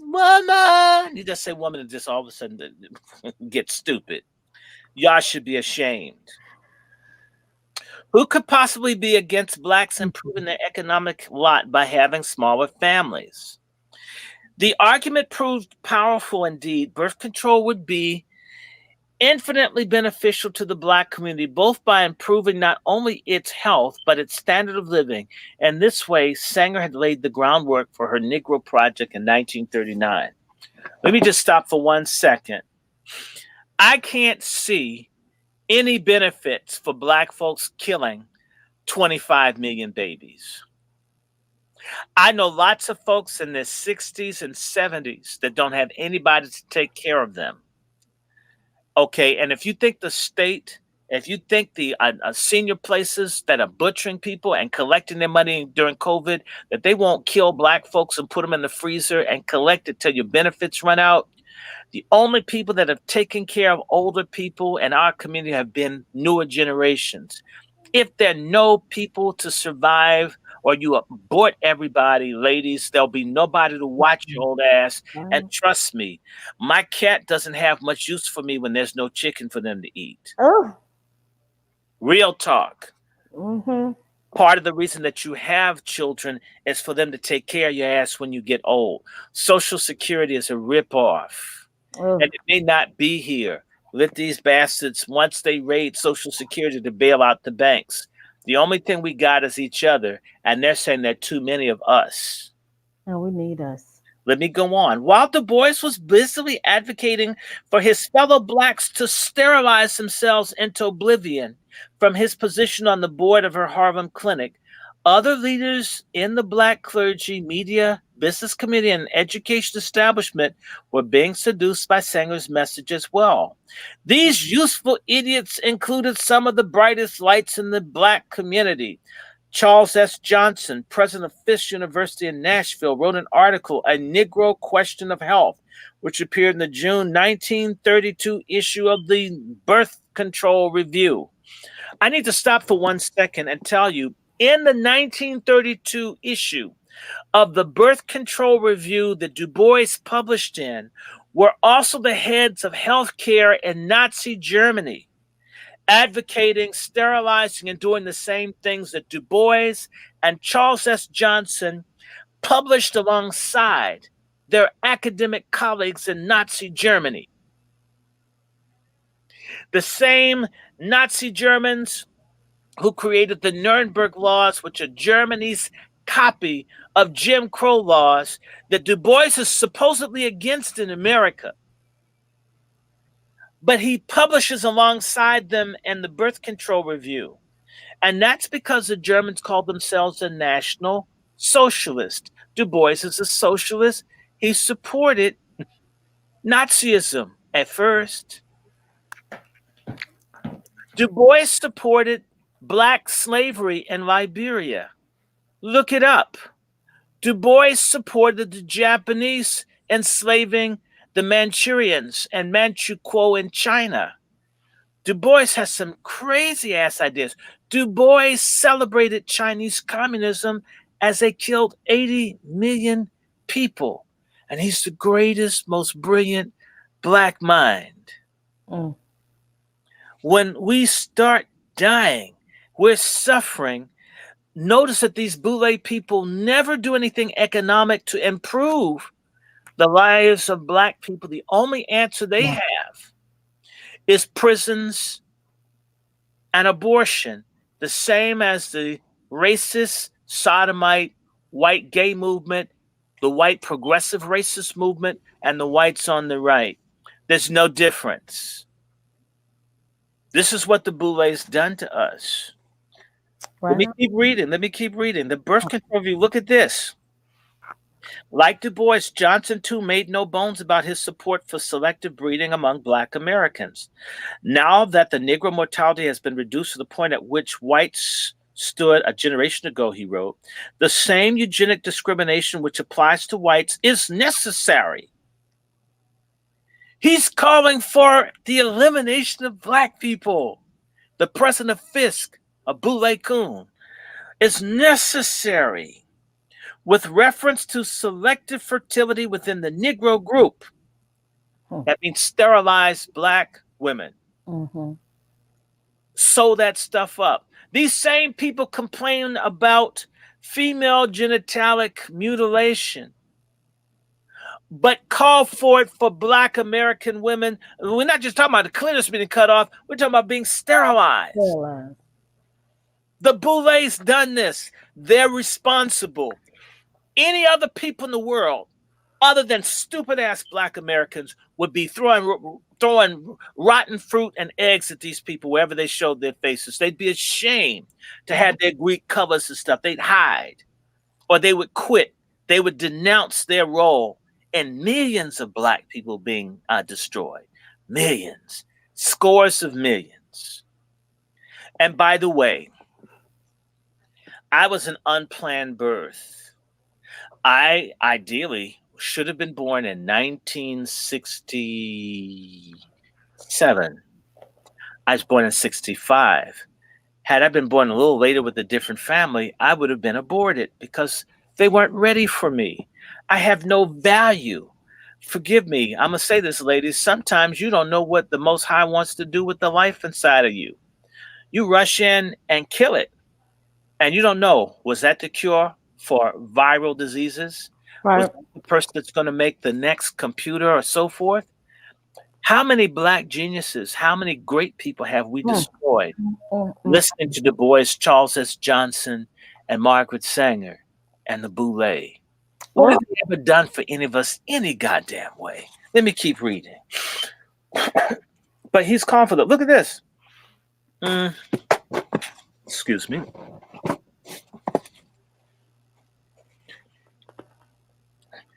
Johnson attempted to make the case for birth control, which includes abortion, by citing such health statistics among blacks as infant mortality, venereal disease rates, and the like.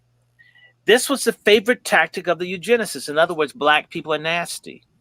There's so many black folks. Look, all of us who know how to control our sexual cravings, no matter how we conduct ourselves, that's not going to keep someone from going to the club or to some gay dungeon and sleeping with 100 people. I can't control that. You mean the whole black people have to be punished for what a few deviants in the black community do? Isn't that what folks do with mass incarceration? Some blacks use drugs, so you lock up as many blacks as possible, and you have this bootleg nigga calling for this on us. So many that, right, they literally use the research and statistics of people who hate our guts. And by the way, do you really think you ever learn the notice?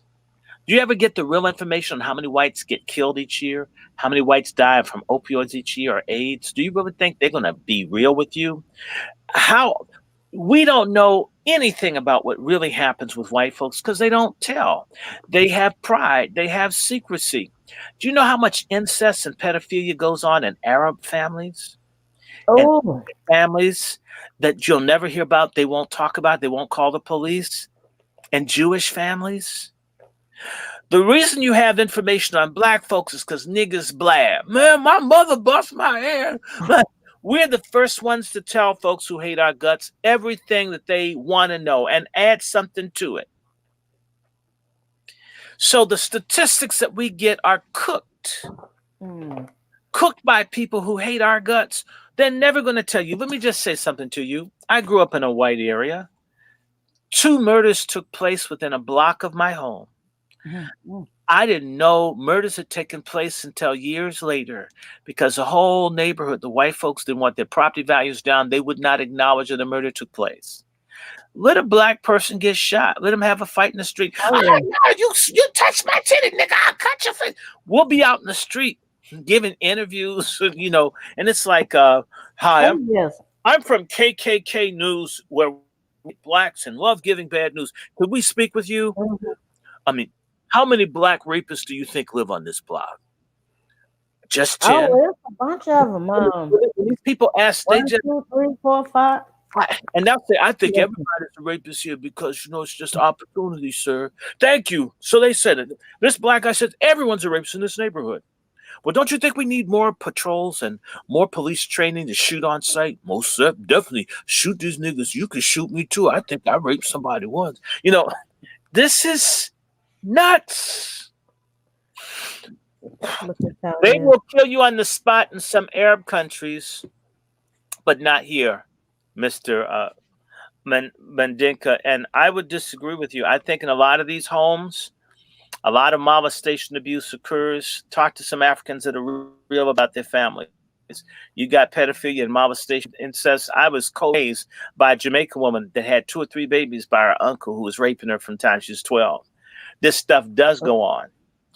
But you know what? We've been taught, forgive me, as black people to only see our faults, to never see our strengths, to never compare. Like I said earlier on, black women do a sorry-ass job of comparing their lot to women in other countries. So if you talk to the average black woman, she'll tell you black American women are the most raped, the most beat, the most abused, the most hungry, even stuff that can't possibly be, because they're fighting to be the biggest victim.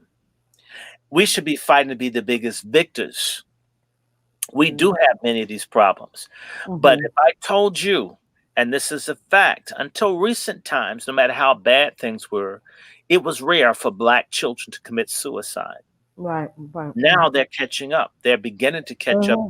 These are black kids in the worst situation were reluctant to kill themselves. Yes. But we never celebrate. We don't commit suicide as often as rich white people do, because that's the strength. And white people don't celebrate black people not committing suicide. They don't talk about it. Anything positive about black people you will not hear. Black women, until recently, were the least likely to abandon children. White women abandon children all the time. You just don't hear about it. Yeah. Black women were the least likely to abandon a child. In fact, 11 times less likely. In spite of this bullshit that Du Bois and Charles S. Johnson are talking about, meaning that people stay with their kids no matter what.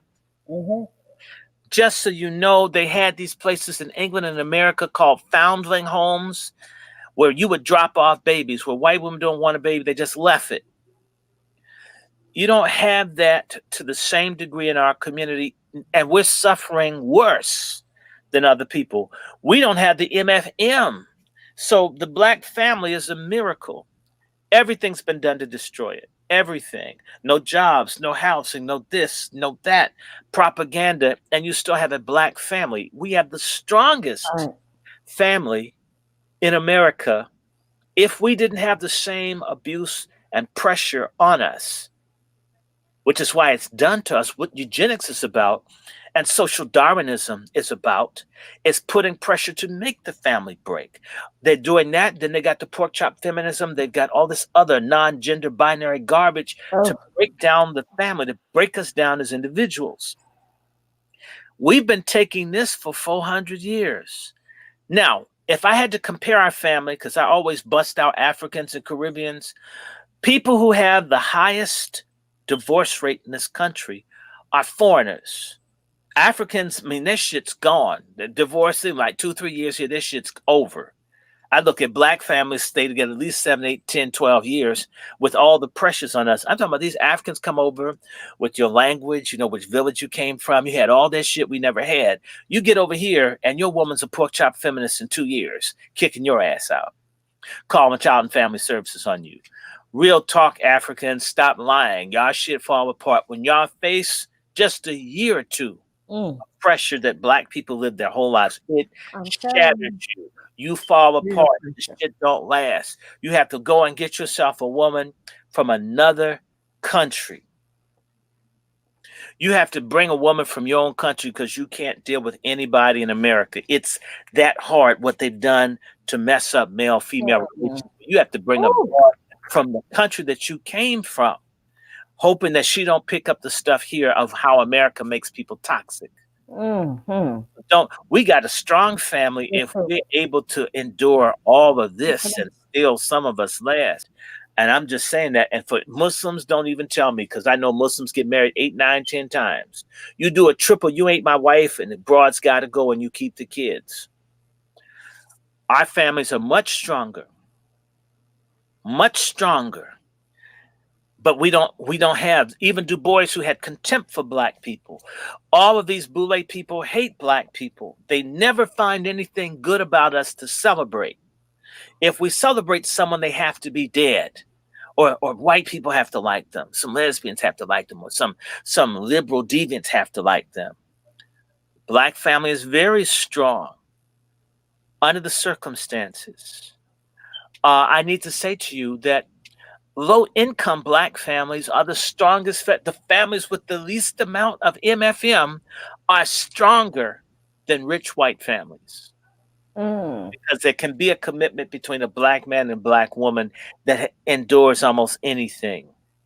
When our families began to be destroyed was when Sangerism and pork chop feminism and this LGBTQ garbage and these punk ass nigger preachers and others began to work to destroy our families. Yeah. When they took all the jobs to other countries, when the coons fought for integration instead of equality. I don't want to go to your school. I don't want to marry your daughter, live next door to you. I want my own house. I want a woman like me.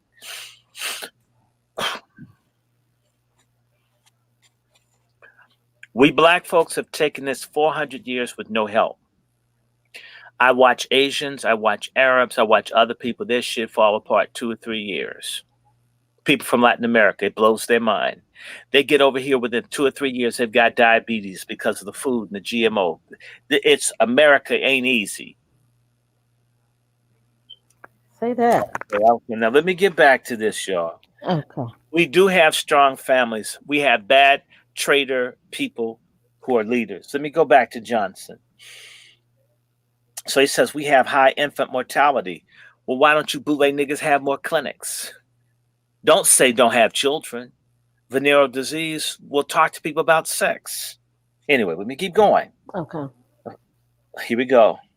Okay, this was the favorite tactic of eugenicists and was intended to mask what many black Americans suspected was a deliberate attempt to severely limit their numbers, at very least, and at the very worst, eventually exterminate them.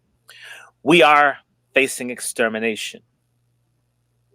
Little wonder then, when the Birth Control Federation of America tried to openly display at the American Negro Exposition in Chicago in 1940, it was unceremoniously canceled due to the last-minute changes in floor space. Sanger did not accept this, and she quickly blamed the Catholic Church, charging that it had intimidated the board into canceling the birth control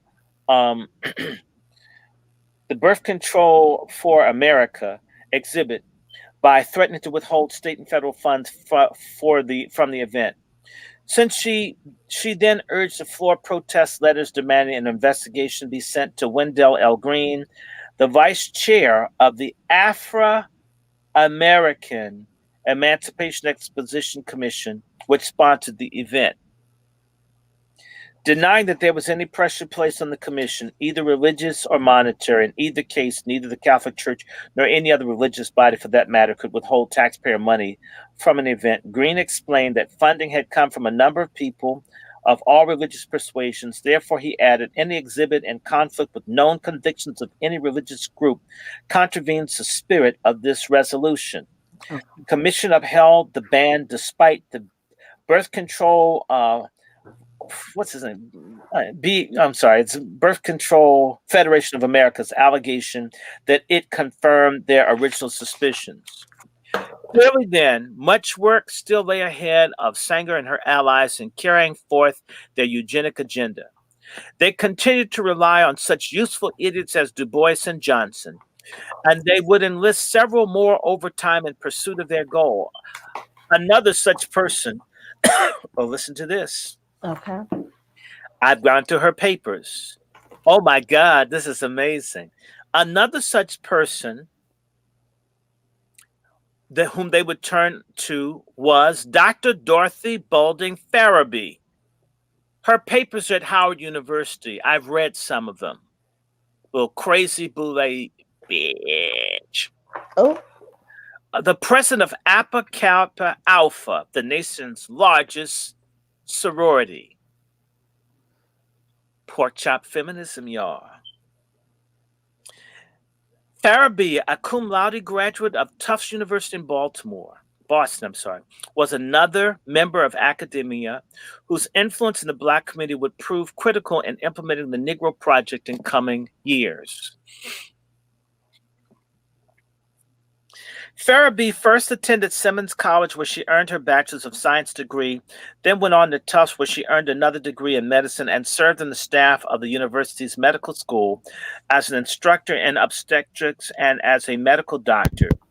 From 1939 until 1941, she served as the president of Kappa Alpha KAK, and in the process became the 10th international president.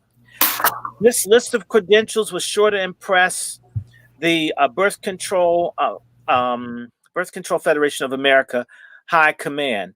Here was an accomplished woman of color, a graduate of one of the most prestigious institutions of higher learning in the country, a holder of 2 degrees, and even better, a medical doctor to boot. This was precisely the kind of person Sanger had in mind when assembling her Birth Control Federation of American Negro Advisory Council. The white lesbian feminists love stupid, status-seeking, sellout, professional Black women who are confused as hell. Farabee bought into the Birth Control Federation of America's sophisticated propaganda machine designed to promote birth control as a health issue, an approach that took the tagline, "Better Health for 13 Million." A slogan devised by Charles S. Johnson in an April 16, 1943 report on the Negro Project's demonstration programs, but most of her fellow Blacks were not buying into it. This was evidenced when the BCFA opened a 2-month control clinics in Tennessee and in South Carolina in 1940. The first was located in Nashville, of course, near Fisk, and opened February 13th. The fact that only 25% of the city's population was Black was telling, to say the least. Why would the Birth Control Federation of America did not choose to open similar clinics in any other parts of the town to service the other 75% of the population, which was overwhelmingly white, is a question worth pondering. The Nashville clinic reported some success. 55% of the women receiving birth control used it regularly, but much resistance on the religious ground yet remained. And a second clinic, under the direction of Dr. Robert Sybils, sounds like he's Jewish, opened in Berkeley County, South Carolina, on May 1st. The site was chosen because the leaders in the state were particularly receptive to the experiment. That means the white supremacist Dixiecrat folks wanted to see more Black babies not be born. South Carolina had been the second state to make child spacing a part of its state public health program after a survey of the state's maternal deaths showed 25% occurred among mothers known to be physically unfit for pregnancy. That's the cover. Child spacing, the reading will recall, was merely one component of the Birth Control Federation of America's strategy to couch its agenda in non-threatening and utterly misleading terms. It fit neatly into the better health theme that the BCFA was attempting to establish. And as at other BCFA facilities, the emphasis was on birth control. Listen to this. The emphasis was on birth control, not on better prenatal care. Let me just stop for a second and remind people, Women, Infant, and Child, WIC, W-I-C, that was a program started by the Black Panthers, not by the Boule Broads, not by the Congressional Black Caucus, not by the NAACP, not by the Urban League, not by the Boule, not by anybody but the Black Panthers, which is supposedly an anti-female, anti-woman organization. WIC started with the Black Panthers, helping women have the babies versus killing them before they're born. Real talk. On January 29th, 1942, representatives of the 34th State Birth Control Federation of American chapters met in a special session to form the Planned Parenthood Federation of America, or Planned Parenthood as we know it today. Let me just stop and tell you the reason that they changed the name from Birth Control League was because of Hitler's Germany and the association of Margaret Sanger to Nazism and eugenics. So to give them a name where it wasn't so clear, because all over the world people stopped using the term birth control. It was associated with Nazi Germany. I repeat, the association with Nazi Germany was so clear that they changed the name to Planned Parenthood.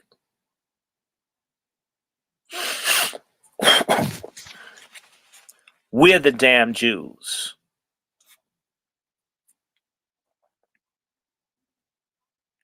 The words birth control disappeared from the bylaws of every state league affiliate to be replaced with the words Planned Parenthood. And no wonder Robert G. Marshall and Charles A. Donovan wrote in Blessed Are the Barren, the social policy of Planned Parenthood, particularly the New York State Federation of Planned Parenthood's bylaws, stipulated that the object was to organize sound eugenic, social, and medical principles, interest in the knowledge of birth control throughout the state of New York as permitted by law. These new bylaws replaced birth control with Planned Parenthood. Eugenics, Marshall and Donovan wrote, was dropped in 1943. Listen to this, I just told you. Was dropped in 1943 because of its unpopular association with the German government's race-improving eugenics theories. Planned Parenthood's link to Nazi Germany is why you changed the name. You and I are the Jews that they want to get rid of. Get a damn clue. Whenever you hear the Democrats, birth control, abortion, abortion, they're screaming. It basically is another way of saying kill niggas. Kill niggas.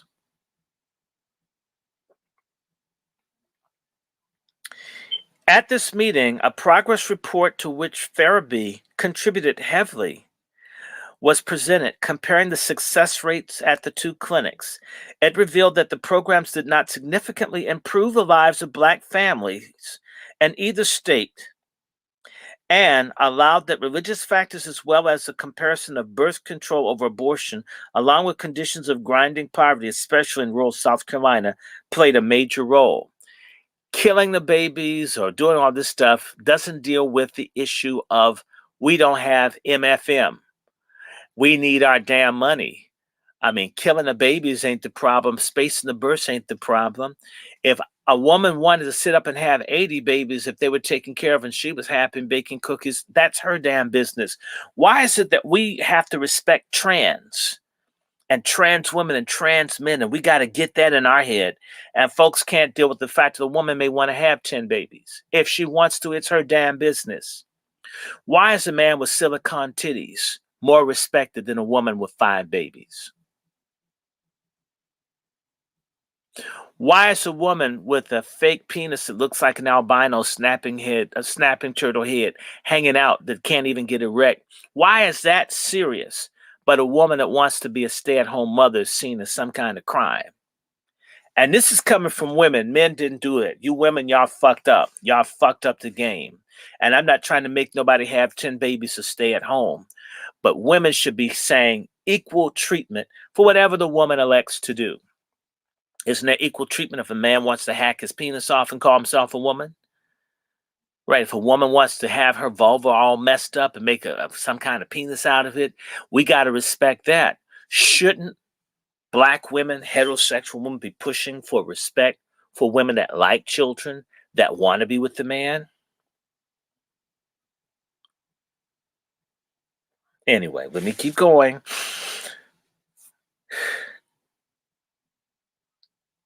Listen to this. So this crazy broad, Farabee, listen to this. Despite this, in spite of the fact that it was failing and it didn't deal with the bottom line issues, but she's bougie getting paid. She doesn't care. Boule broads, they're here in DC, all wear the big funky hats. They never have any programs, no initiatives for the working class or grassroots Black women. Why isn't that?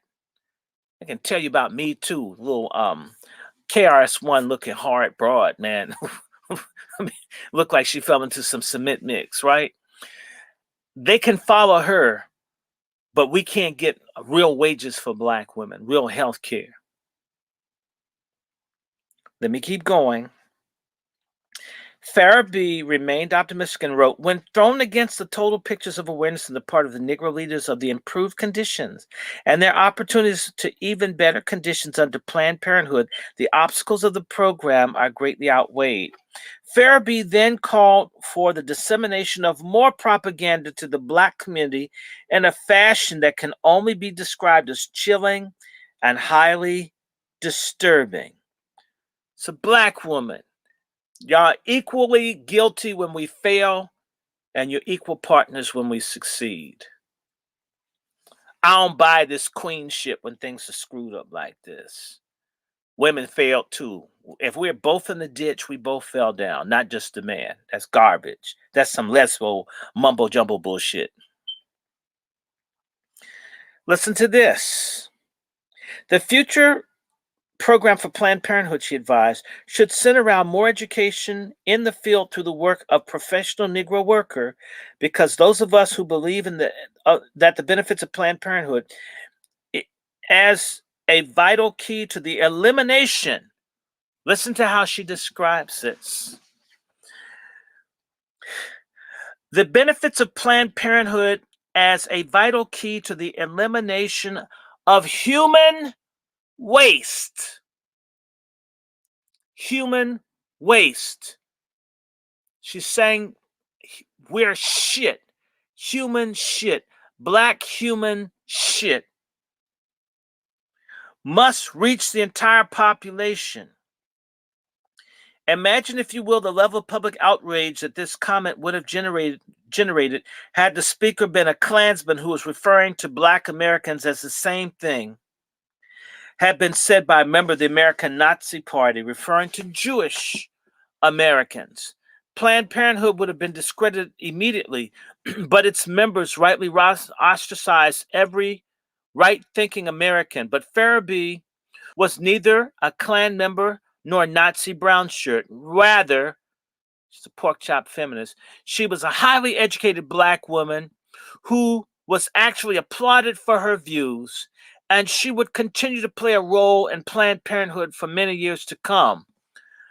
But it got worse as she continued to address the Planned Parenthood Federation of America meeting. She went on to emphasize the importance of having Negro professionals fully integrated into the staff who could interpret the program and objectives to other Blacks and the normal course of day-to-day contacts, could break down the fallacious attitudes and beliefs and elements of distrust, could inspire the confidence of the group, and would not be suspect of the intent to eliminate the race. Her words.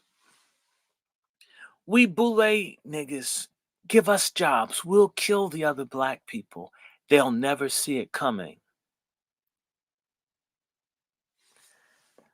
And certain Black women think I'm too hard on those boule bitches. I'm not. I'm kind. These women are talking about sterilizing you.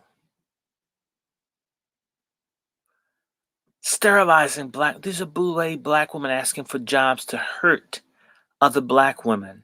And they got y'all all angry at every other Black male. Black men didn't do this. Black women, this is your own, the educated, strong woman. Sister Skewy. They're the ones.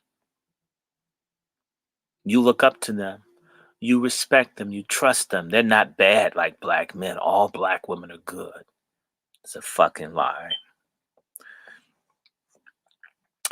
Now Planned Parenthood supporters are quick to contend that Sanger's infamous statement of December 10th 1939 has been deliberately distorted by organization's critics, yet here we see unmistakably that her sentiments were not only shared by one of the most influential Black American women of her time, they were openly and unapologetically expressed by her in public at her group's first annual meeting in January of 1942. Another of Sanger's useful idiots was Walter Terpening, a celebrated writer, economist, and sociologist from Kalamazoo, Michigan. Terpening was another of the prominent Blacks who contributed to the June 1932 issue of her Birth Control Review. Terpening's piece was titled God's Chillum, and it echoed the eugenicist line that was told throughout the issue by Du Bois, Johnson, and other Black contributors. In his article, he rightly decried the poverty level among 1,800 Black citizens of his hometown. He condemned the subtle discrimination against them by many in the city's population, but it wasn't long before he turned from their champion into their attacker. He even praised the many colored citizens as fine specimens of humanity. He excoriated others as a large percentage of Kalamazoo's human scrap pile. Terpening cited a number of large Black families with offspring who were in prison on public assistance or who had been institutionalized and whose plight had been made worse by the ugly prejudice to which they were routinely exposed. He didn't want to get rid of the prejudice, get rid of the people, then there won't be prejudice. Boulay. They hate us. However, his solution to these ills lay not in bettering race relations, improving Blacks' economic standing. So we don't need FFM. We don't need MFM. We don't need equality, economic standing, or strengthening the family unit, but in reducing the number of Black children that were being born in the first place. You'll get rid of racism if there are no Blacks. Just kill us all. This is what the Boulay says. Why do you think they've been silent? Why didn't Obama drink the water when he went up to Flint? Why was the AKA mayor of Flint allowed to steal the money as 9,000 Black children have been destroyed? Terpening's attack on the poor, disadvantaged Blacks continued. The birth of a colored child, even to those who can give it adequate support, is pathetic in the view of unchristian, undemocratic treatment that is likely to be accorded at the hands of the predominantly white community, and the denial of choice and propagation to this unfortunate class is nothing less than barbarous. Terpening called for an end to the crude checks on the Black population embodied by malnutrition, disease, and death, to be replaced with the more humane provision of birth control. Let's abort the babies. Let's sterilize the women. Then they won't have children that face racism. See? Sounds like the final solution in Germany. This is what the Boulay recommended for us. This is why right now, Clyburn is in the Boulay. They won't ask for anything from Biden. And on the Republicans who are Boulay, didn't ask for anything for Black from Trump. We have a lot of traitors in our community that want the rest of us dead. They want 10% of them to be okay and the rest of us to be wiped out. No other group of people tolerate this kind of crap. So they're talking about wiping out Black people. And by the way, there's a thing called Freakonomics. Freakonomics. Freakonomics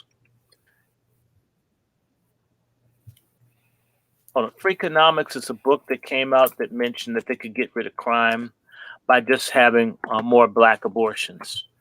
This is what's being done. The National Congress of Black Churches, all of the Black organizations that have Boulay people in it, want us eliminated. They have to. Even if they're not aware of it, they're involved in it.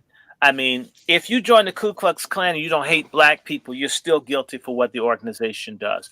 If you're in the Greek letter organizations and you don't ask what are they doing to free and improve the lives of Black people, your ass is guilty. I don't care if you have a brand on your ass, your penis, your chest, your back. That's part of the problem. We're never going to get anywhere as long as being a traitor is an excuse. Well, I didn't know. Like everyone's got to tell you everything. Got a lot of mental laziness. And calling the denial of knowledge of such a provision is one of the most hypocritical and savage illustrations of man's inhumanity to man. He argued that blacks would be more open to having their numbers controlled eugenically through sterilization and institutionalization. He's talking about mass incarceration and mass sterilization if you just talk to them. And that's something? This is an educated coon. He continued promoting eugenic line all the way through the end of his piece, concluding the dissemination of this information on birth control should have begun with this class of poor blacks rather than the upper social economic classes of white Americans. In other words, he's saying, kill broke niggas first. Why are you telling rich white? Just go after the real problem. Okay. Articles like Turpenings played directly into the hands of Sanger and her cohorts. With friends like Du Bois, Johnson, Farabee, and Turpening, the black community, it would be safe to say, certainly did not need any enemies. But that was the whole point of the Negro Project. If enough blacks could be bamboozled and duped into exterminating themselves, so much the better. It was bad enough that racist whites were trying to kill them off. It was something else entirely to have prominent blacks telling them that they had to do it themselves. At a time when the Great Depression was in full swing, not to mention the grinding racism that accompanied it, these useful idiots of the Negro Project were sending out precisely the wrong message to black Americans that it was better off if they had never been born at all than to try to make the world a better place. In other words, stop fighting against racism, commit suicide, use drugs. These days they're saying, don't be a man, don't be a woman, don't procreate, don't be transracial, don't be black, be transhuman, be a dog, be a people. Everybody loves them. Intersectionality. Black Lives Matter. The stuff never changes. I need to remind you, Planned Parenthood funds Black Lives Matter. Planned Parenthood funds Black Lives Matter. They're continuing the work. Let me keep going.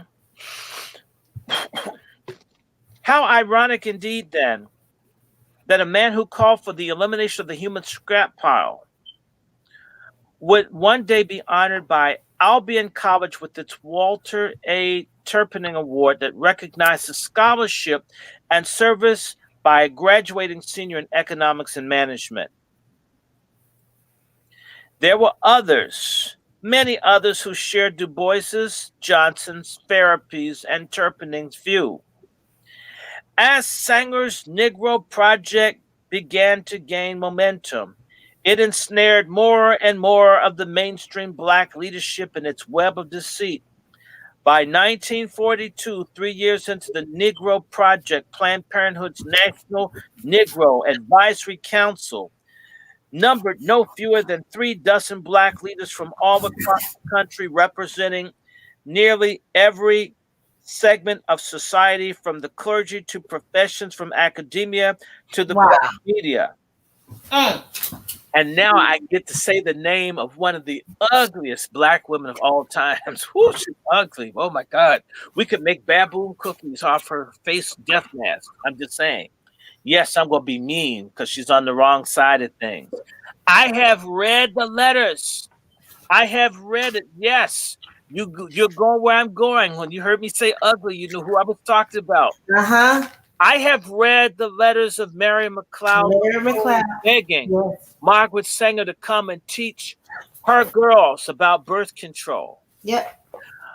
Margaret Sanger never dignified Mary McLeod's request to come to Bethune-Cookman.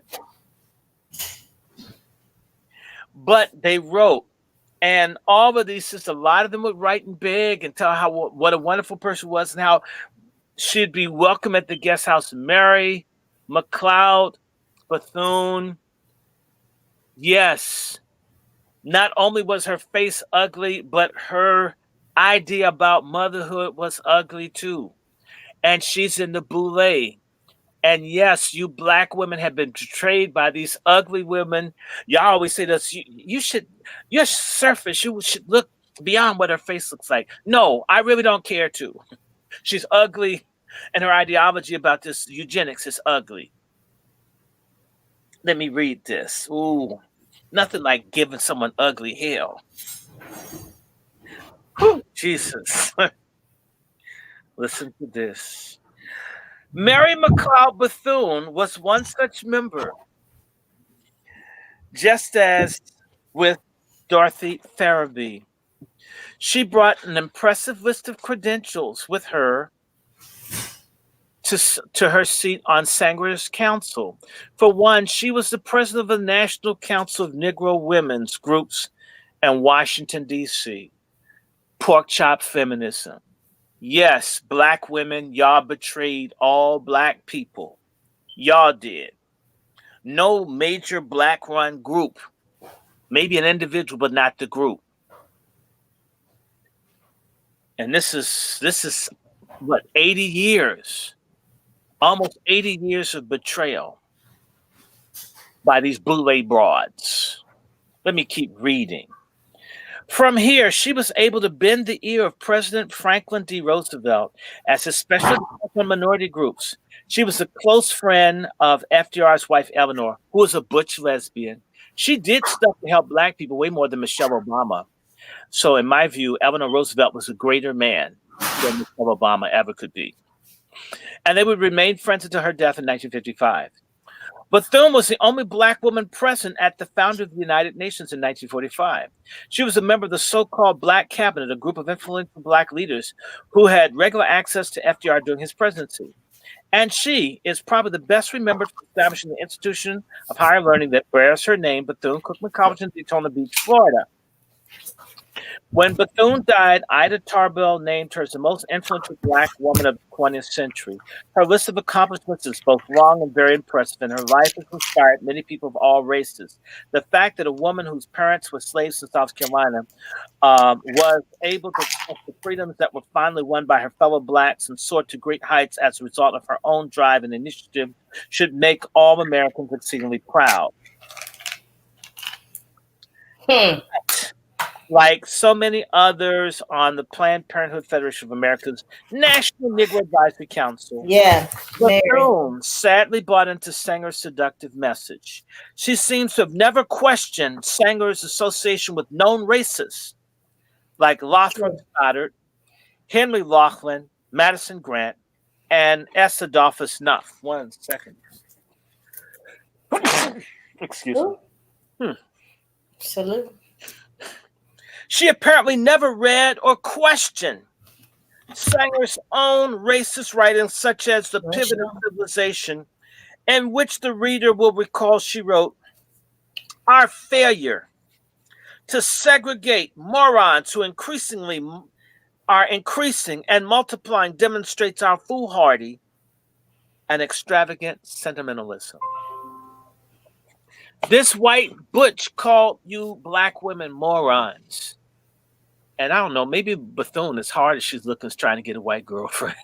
I mean, I'm sorry, all these swirling, backstabbing feminist lesbians in our community, y'all ain't shit. I'm just gonna cuss y'all out. I don't care. If it was a black man fighting to get screwed in the ass by white men stabbing black people in the back, people would be calling him faggy and everything else. Equality. So I called her an ugly bitch. I did, and it felt great. I'll do it again. Mary McLeod Bethune, ugly sellout bitch, as she supported Margaret Sanger.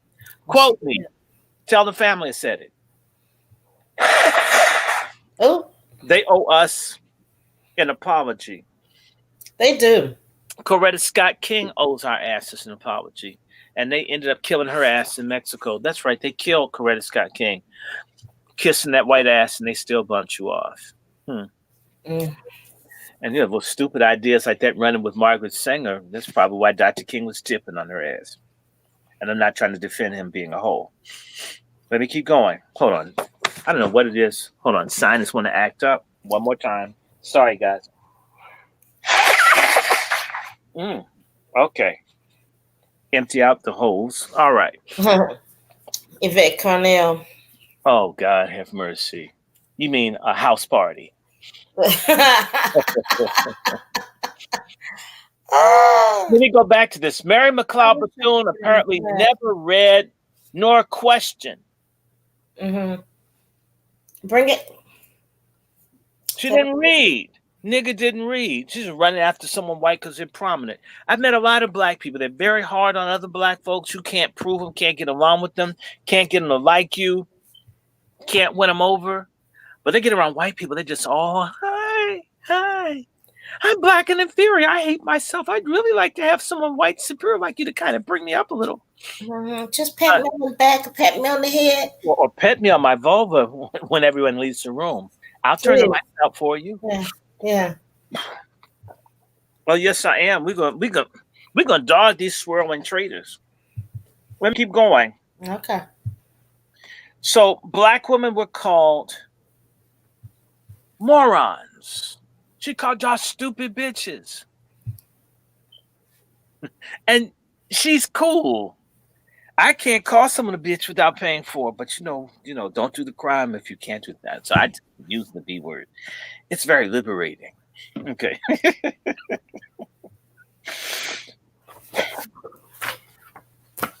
Listen to this. Okay. Philanthropists encourage the healthier and more normal sections of the world to shoulder the burden of unthinking, and discriminate fecundity of others. Ho. Let me go back and read this. I'm going to read this whole thing. This is what Margaret Sanger said. Our failure to segregate morons who are increasing and multiplying demonstrates our foolhardy and extravagant sentimentalism. In other words, we white folks not killing off niggas, we're stupid. And for letting stupid black women, moron. Moron doesn't just mean dumb. Moron means unfit. Moron in the old language was the kind of person that needed to be sterilized. So let me say it differently in the way we haven't segregated the unfit, degenerate black women who are increasing and multiplying demonstrates our foolhardy and extravagant sentimentalism. In other words, why do we care about no good black women? Next sentence. Philanthropists encourage the healthier and more normal sections of the world to shoulder the burden of unthinking and indiscriminate fecundity of others. In other words, it's saying that the philanthropists teach us to help sorry-ass people who are dumb as hell, and all they do is screw and make babies. Isn't that something? Talk bad about them. These are the same white feminists that dumbass black women run after, which is why I'm open up the cracking on pork chop feminist holes. Any black woman that calls herself a feminist or womanist is a traitor, because they've never gone to war with these white holes pushing this genocide in our community. You're a traitor. I don't care how many mini dreads. I'd rather you have processed hair or weave. Be yourself. Have a whole bunch of weird clothes on and odd looking hair, looking like Medusa on crack. I mean, you ain't fooling nobody. You know, a lot of sisters that look like a moose that's on hunger strike. Anyway. Stop. This, which brings with it, I think the reader must agree. Hold it. Let's go back. The unthinking and indiscriminate fecundity of others, which brings with it, I think the reader must agree, a dead weight of human waste. In other words, of human shit. This is what she thinks of black women and dumbass Farabee and dumbass Mary McLeod Bethune. think that black people are human shit? They must have. They must have. And that's why I now realize we've got 20 some odd black women in Congress. They never do a fucking piece of legislation for black women and children because they think y'all not shit.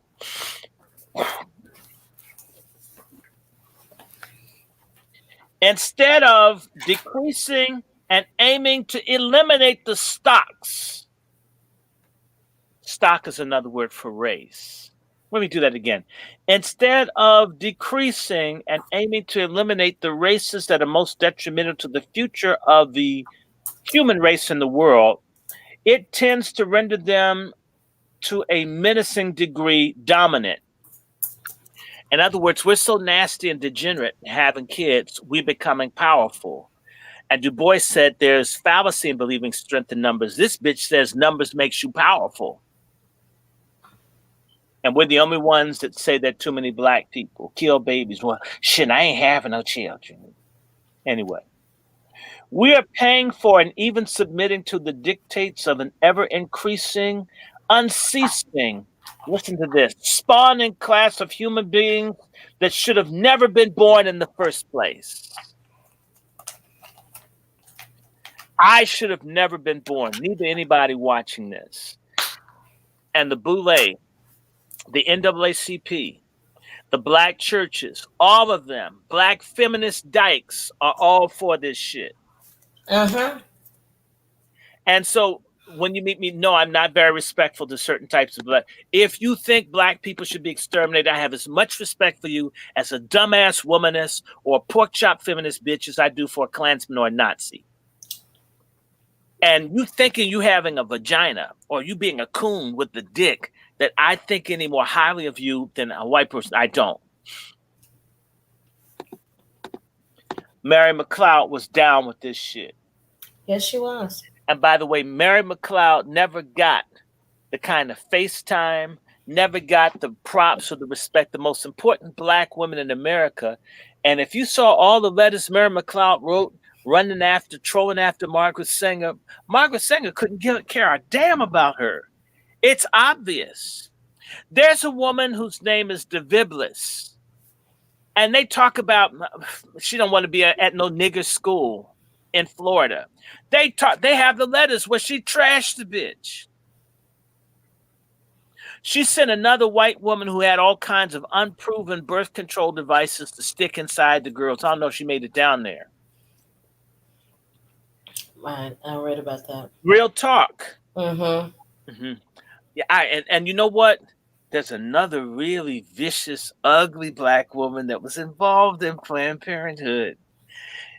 Yes, I can't. She's so unattractive. I can't pass up fucking with her. Shirley Chisholm.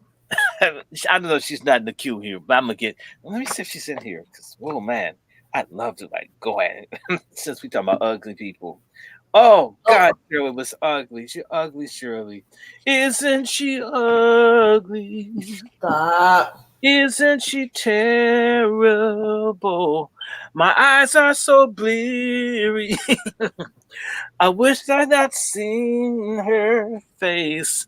I can't believe what the devil has done to rip her face like he did that one. But isn't she ugly, made from scum? Okay, let me get back to reading. I'm sorry. We have to go there. Trash coons. We will be more free as a people when we have no respect for our traitors. There's a freedom. Oh no, Shirley Chisholm ran for president. I mean, you know what? If she had just put a poster of herself in all the voting booths, only her votes would have been counted because people have been grossed out by this. Oh my God, I'm snowblind. Help me. Anyway, I'm sorry. Let me go back. Let me continue. I'm sorry. I'll be serious again. It takes so much. Okay. Bethune could not have been unaware of Sanger's views on severely limiting the number of immigrants coming into the United States, which made which was made quite clear by her and other eugenicists' support for the Immigration Restriction Act of 1924. Neither could she have not known about Sanger's plan for peace, in which she advanced in a speech to the New History Society of New York on January 17, 1932. In her speech, which was published in the April issue of the Birth Control Review, Sanger advocated a number of things, but her chief demand was a stern and rigid policy of sterilization and segregation, that grade of population whose progeny is tainted or whose inheritance is such that objectionable traits may be transmitted to offspring. This should have set off alarm bells for Bethune, but she agreed nonetheless to serve on the Planned Parenthood Federation of America's Negro Advisory Board without a second thought. If she had done her diligence and looked into Sanger's background, her associations and alliances, how different might things be today? But sadly, Bethune and her fellow Black leaders did not, and millions of Americans of all races, including the unborn, paid a terrible price for the willful blindness of so many in the Black community who were entrusted to lead their people responsibly. That price is still being paid even today in the continuing decimation of the Black population in America. Since the inception of the Negro Projects, the numbers of Black Americans have declined precipitously, due in no small part to the thousands of men and women who were either sterilized or had birth control devices issued to them, and later through the most hideous form of contraception imaginable, abortion. It has been stated previously in these pages that the Black demographic is in dire peril as fewer and fewer children are being born to take place of their parents. No society can survive, let alone thrive or prosper with a replacement rate of less than 2.1 live births per female. This is especially true in the case of Black Americans, whose replacement rate now stands at a staggering 0.7 live births per female. What I need to tell you guys is that we would probably be reproducing, but we kill off almost 70% of our pregnancies.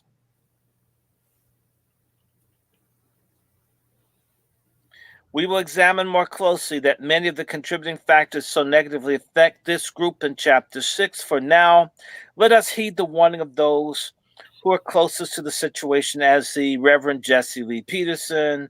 Okay, I'm going to skip them. Are y'all understanding me about this Negro Project? I'm looking for some other people. I want to get some more names. Oh, here we go. I got my name. What? Who's the name? Here we go. Let me go down here. Could Bethune, Turpinning, Farabee, Du Bois, Johnson, and others have foreseen such a situation coming?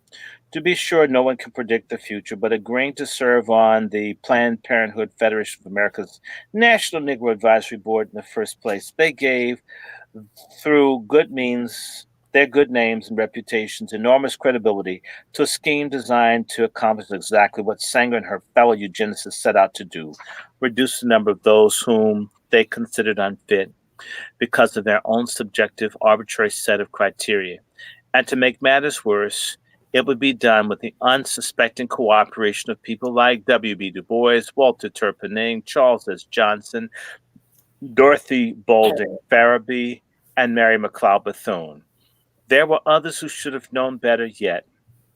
They, instead of swallowing the whole eugenicist line of Sanger, Lothrop Stoddard, Henry Laughlin, and Adolphus Knopf, and Paul Popenoe, these individuals through the power of the pulpit, academia, their influence in business, community, and in the media, would in their own way contribute to the success of the Negro Project, and in so doing, would sow the seeds for the coming decimation of the black race in America. Let us look at some of the ministers whom Sanger targeted to promote her racist agenda in the black churches, such as the Reverend Adam Clayton Powell Yep. Sr. Mm-hmm. Yeah. I've had the Abyssinian Church, Baptist Church, the largest such church in the Harlem section of New York. And in reality, back then, Abyssinia was the largest church in America, people. Powell was enormously powerful from the city's teeming black community. Due to that power and influence, he enjoyed a position of great credibility. People held him in high esteem. They listened to what he had to say and considered his opinions on many spiritual matters to hold great weight and importance. It was only natural then for Sanger to zero in on him to help her out. He was just the kind of person she had in mind when she wrote her infamous letter to Clarence Gamble on December 10th, 1939. A member with a background in social service who could straighten out those rebellious members of his congregation if they ever got the wrong idea about what she had in store for them. As a man of faith and compassion, who was deeply concerned about the plight of his people, Powell was in a position to be used in the most cynical way by Sanger and her cohorts. It was the height of arrogance and hypocrisy that Sanger, who was not just irreligious, but openly hostile to organized religion and its tenets of compassion and charity for all, was able to enlist the aid of a man who held the largest black congregation in New York City. It should have been the whole country. Sanger did this thoroughly through her stated concerns for women's health. Women!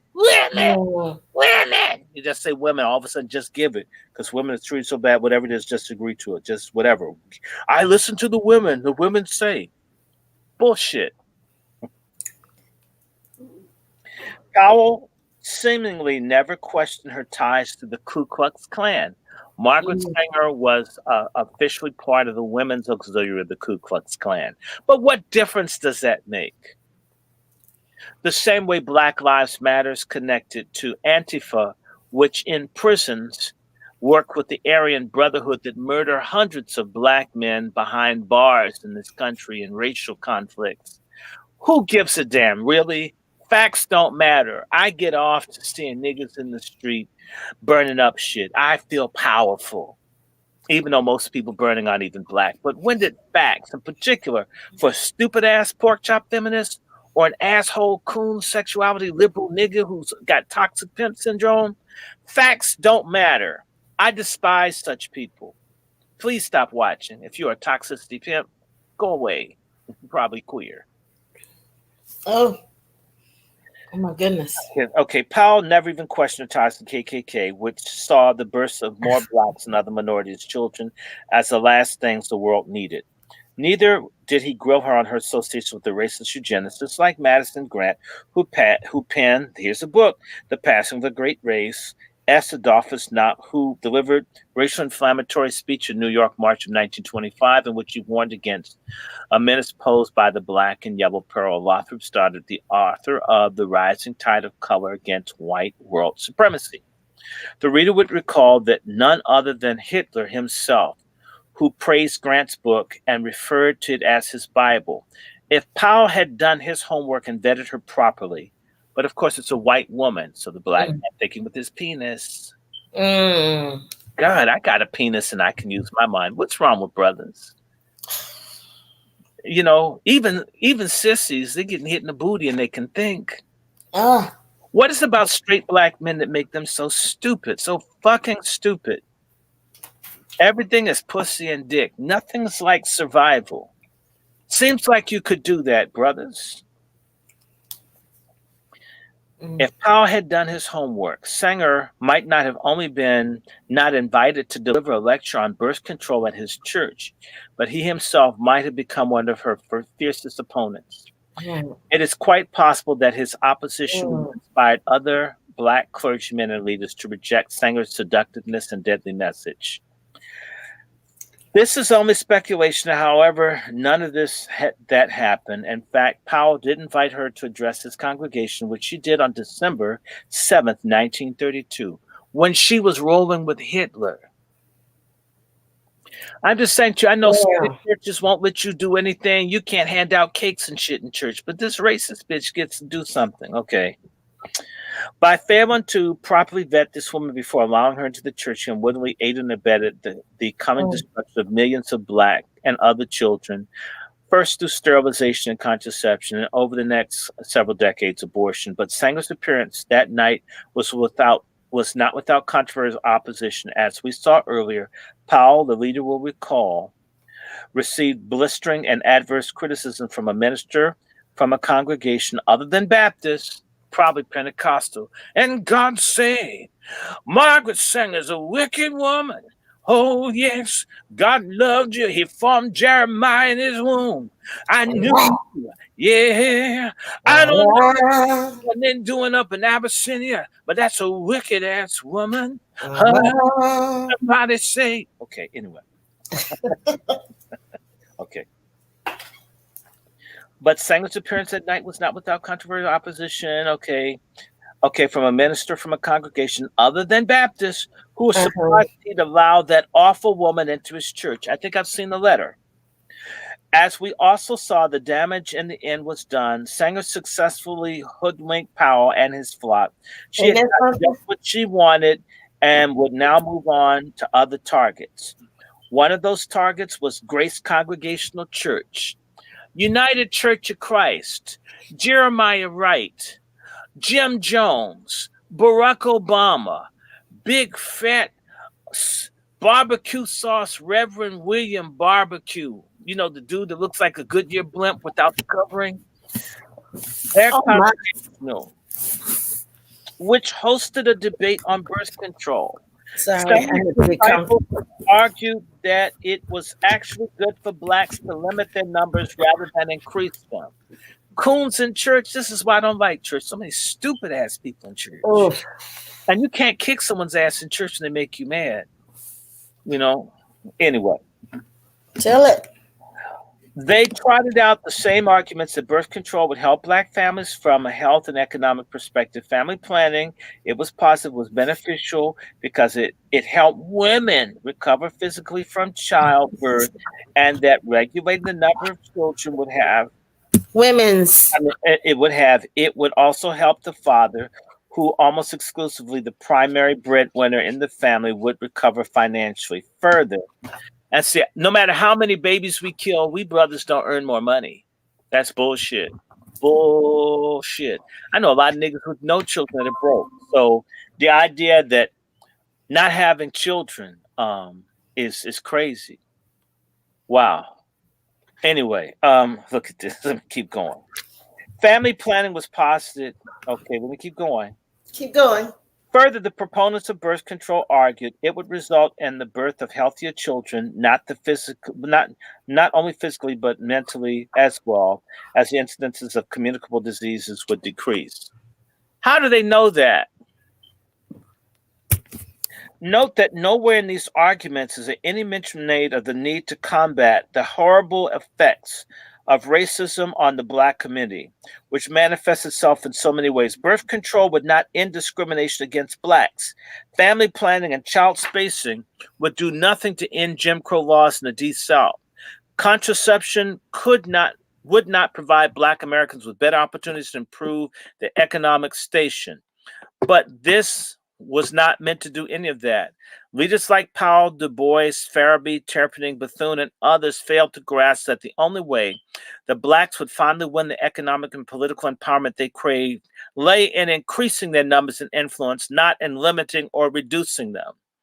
As the adage goes, there's strength in numbers, and they certainly did not need a woman like Sanger, whose racist and anti-religious views were certainly well known, lecturing them on these points. Yes, that is exactly what happened. Sanger and her supporters were permitted to use the church and that night to espouse these views, despite the warning signs about her racist past that should have been heeded, but sadly were not. I could go on and on. I'm going to stop here. It's 11:08. I want to say to you that the de-emphasis of sex as for people having children has hurt Black people. I would contend that we're in bad shape because of it. This book is a Negro project. The Negro Project. There's more. I just read a part of chapter 4. This is a book every Black man should read. Black men, weak-ass Black men, help open the door for us to be eliminated by the millions. And sellout pork chop feminists helped. Pork chop feminists. There's more. Let me see. Should I do something more? Should I stop here? I know with COVID, everything's fucking locked down. Some folks will have nowhere to go tomorrow. Should I do something else crazy? What should I do, Black Rose? And I have been buying these books for this club. And I'm just trying to think what thing to whip out, because I said I'm gonna talk about eugenics tonight. And I'm gonna just feature, I'm gonna just show you some stuff, y'all. You have on your Joe Biden business suit? This is my Joe Biden business suit, and all of y'all asses gonna be wearing one. That's if they don't put our asses in camp. Now let me see. I want an orange jumpsuit. I'm gonna get an orange one. I'm trying. Let me look on Amazon, Scamazon. I should read. You know what? I need to talk more. I want to do something on pork chop feminism. Okay. And let me see.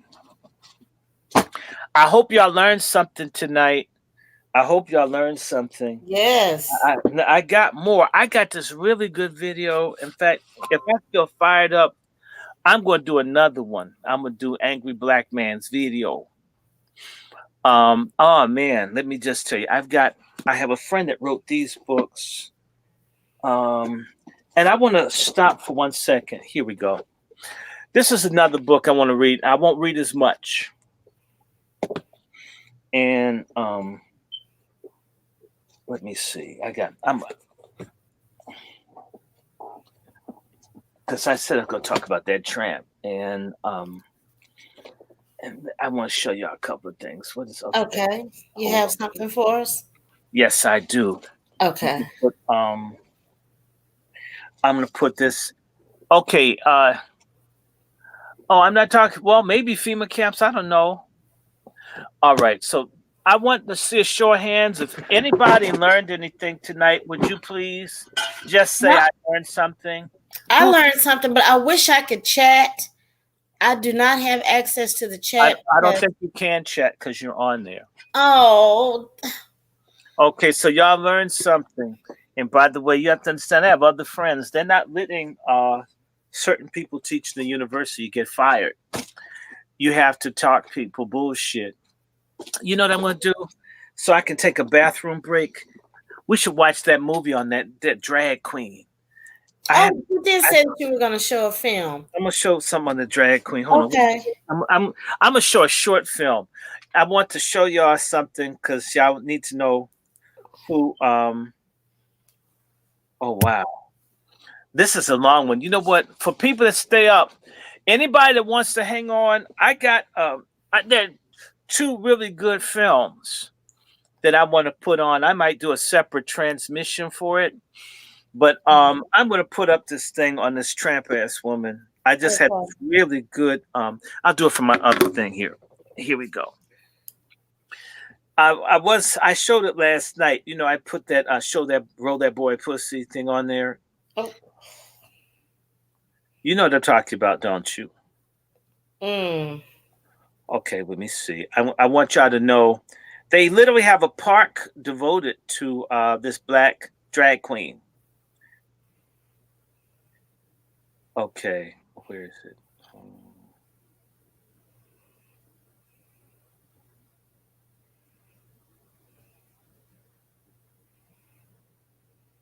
Oh my.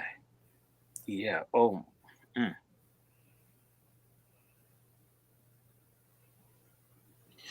Let me see. See if I can get this hooked up here. Okay. And which one is this we're about to watch? You're about to see one of the unsung leaders of the Black movement. Y'all need to understand that most people, one thing that they do not do with Margaret Sanger, when the archives open back up, I'm going to go out there and get it because, okay, this has come down some. Oh, cool. This is perfect. Okay. I want y'all to see who they want our young people to turn to, what they want us to get into.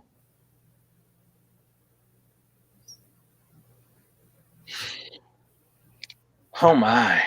I did enjoy reading the messages from everybody. Solid Cam, Black Midnight, Sheila. Oh. Chuck Watts says, thanks for the history lesson. Oh, tell you, you're going to get some more. Pretty soon, your children, this person that you're about to see is going to be made the equivalent of Martin Luther King. Oh, yes, they are. This person's going to get as much. They're going to be seen as a great. Oh, I love the way that takes the shine off. Okay, I have to hold it up. Okay, come on, some more. Okay. So all I need to do is fold back. Okay. Everybody paying attention? Y'all want to learn some Black history? Y'all want to learn? You want? I'll go on mute so we can listen.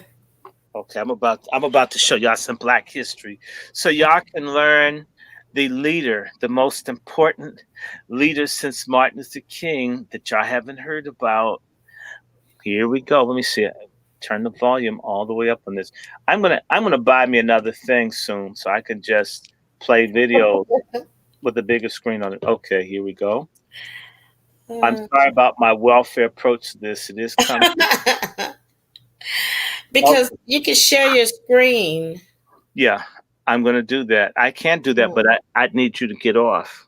Turn around, you're on TV, Marsha. Marsha P. Johnson is remembered as Marsha P. Johnson, yeah. with flowers or Christmas lights in her hair, and said to be one of the first rioters at Stonewall in 1969. Before the term transgender entered the lexicon, Marsha called herself a transvestite or a drag queen. When I became a drag queen, I started to live my life as a woman. During her life, she and other trans activists struggled to be fully accepted in the gay community, which often excluded trans people. Marsha was often homeless, supporting herself through sex work and repeatedly arrested, but she attracted many friends to help her. A fellow activist once saw Marsha asleep under a table of lilies at a flower shop. The employees welcomed her because they thought she was holy. Once, a judge asked Marsha what the P in her name stood for. She explained. Hey, no, my Johnson. Marsha, hey, no, my Johnson. The judge, charmed, said, and that's exactly what I'm going to do. She was released. She was well known in New York's Greenwich Village, where she became an icon after the Stonewall riots. I was one of the first girls to ever come in drag to Stonewall. 1969 when the Stonewall riots started, that's when I started my rioting. As one story recounts, during the riots, Marsha threw a shot glass into a mirror at the bar after police entered, shouting, "I got my civil rights." Marsha was a founding member of the Gay Liberation Front, and she formed STAR in 1970 with Sylvia Rivera, a transgender woman and activist. It was revolutionary in its direct support for the trans community. Together, they opened Star House, a shelter for homeless LGBTQ youth. She was also an advocate for those affected by HIV and AIDS, and rejected the stigma and shame associated with the virus. I think you stand as close to them as you can, and help out as much as you can.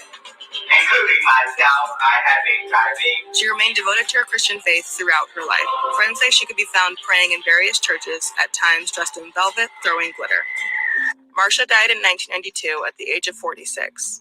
At the time, police said she'd taken her own life, a claim friends disputed. I mean, it's hard for me to believe that she would commit suicide. The case was reopened in 2012 as a possible homicide. Like Marsha, trans women continue to suffer from long-standing discrimination and violence. Her legacy reflects the ongoing struggle for transgender people to be safe and receive equal rights. People to realize that we're all brothers and sisters and human beings in the human race. Hey, y'all. You're going to be taught this in school when Biden becomes president. Oh, yes, you are. This is going to be one of the leaders. You're not going to get to hear about Malcolm X or Huey Newton. You're going to learn about Marsha P. Johnson. I'm just showing y'all the damn future that pork chop feminism and coons like Reverend William Barbecue and all these other people, they have done this stuff. I mean, this is what's happening. They're pushing this stuff. Marsha P. Johnson. So when they talk about Stonewall, the leader's a black drag queen. Y'all didn't know that? And you can watch the full documentary on Netflix. Oh, I don't want to see the whole thing. It was interesting. Well, the thing is that isn't that amazing that they're talking about trans getting killed maybe 30 in a year. They kill maybe 1,000 black people in a year. Maybe 2,000 or 3,000 die in prison or more. And they're talking about 30 trans. Look, when you go out, it's interesting. Women prostitutes get killed by the thousands every year. Hundreds, they disappear. What is it about a man getting screwed in his behind and he's a sex worker, he gets killed? It's important. When women with the real vagina get killed in greater numbers, it doesn't count. Yep, Sheila, it is. It's on Netflix. Now, but you're right. I have this thing I was going to share with y'all because I've got this other thing because I showed y'all this thing on Kinsey the other day. And I want to go back and do a longer piece on Kinsey because people need to see this nasty stuff that they're pushing and see how we're being played. We are being played, y'all, being played very nastily.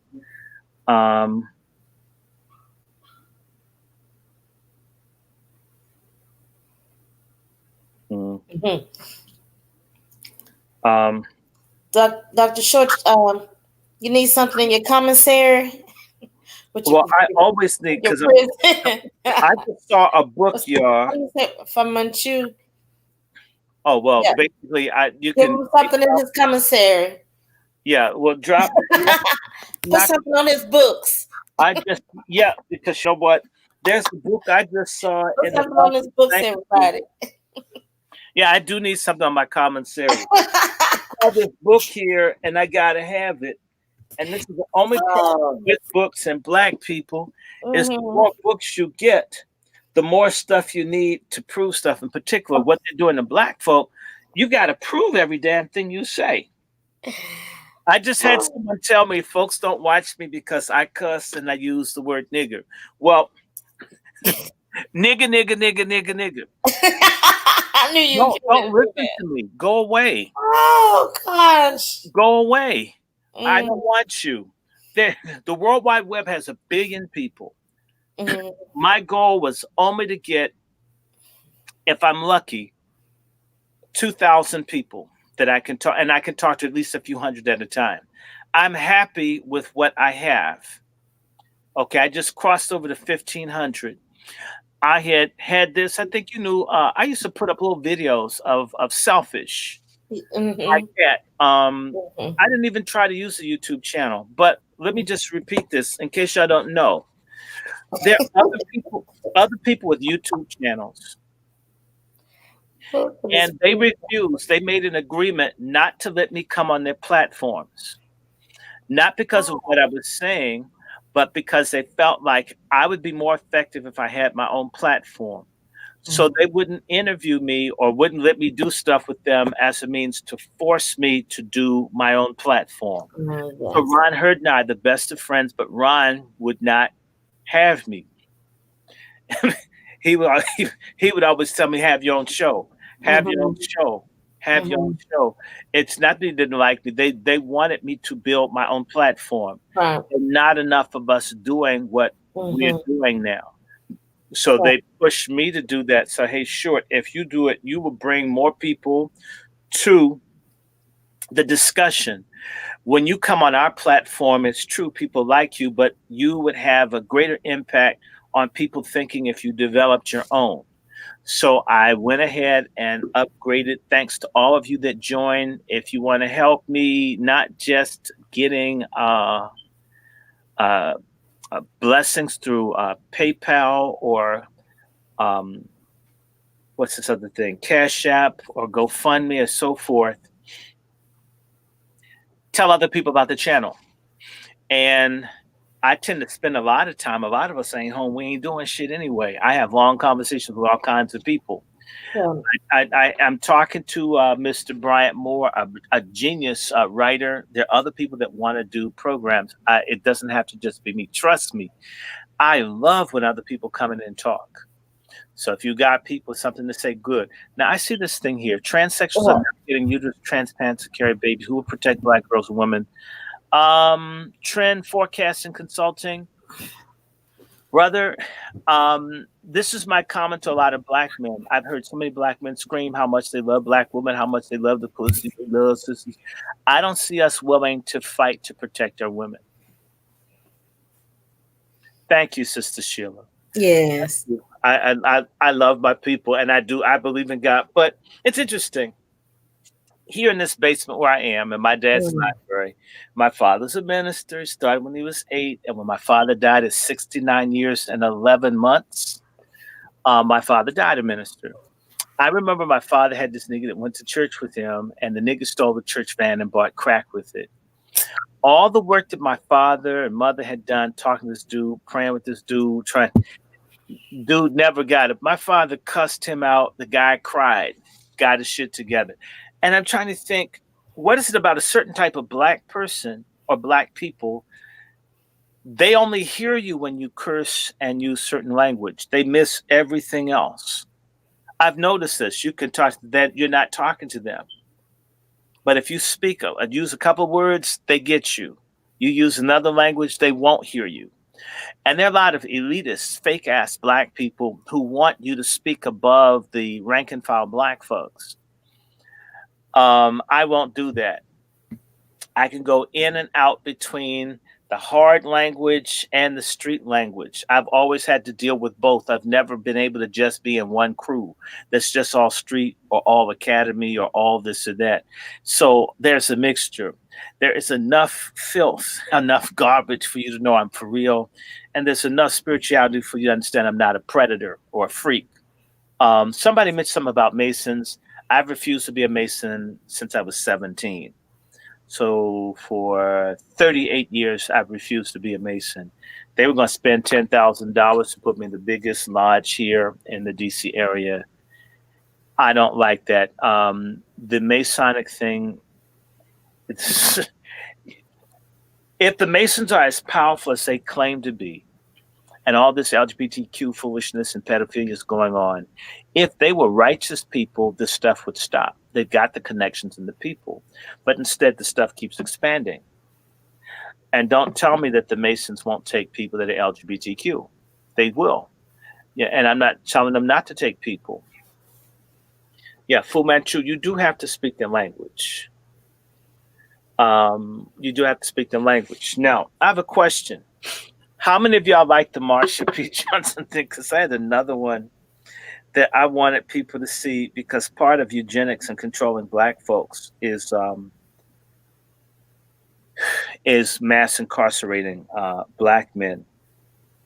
I'm just saying. And there was this video I used to show in school. It's about an hour. It's going to make a lot of people mad. I mean, of course, I love it because it upsets people.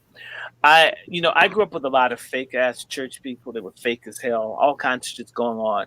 Assistant pastors raping kids in the church. No one's talking about it. And I just can't stand stuff like that. So I believe in talking about stuff that people don't want to hear. It's very soothing for me to talk about stuff that's shocking to people because it makes people leave you alone. People don't mess with you when you're honest. They leave you alone. I'm thinking of having something else that's come along with Kinsey. In fact, I'm going to give you our Kinsey film. A short Kinsey film. Or, yes, I'm going to show you a Kinsey film. And you know what? I tell you what, let's break this off in 2 minutes so this isn't too long. Can we do a part 2 of this? Who wants to do a part 2?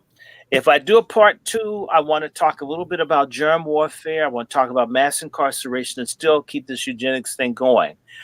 Let me stop here, but remind everybody, if you want to help me out with commissary, it's really very easy.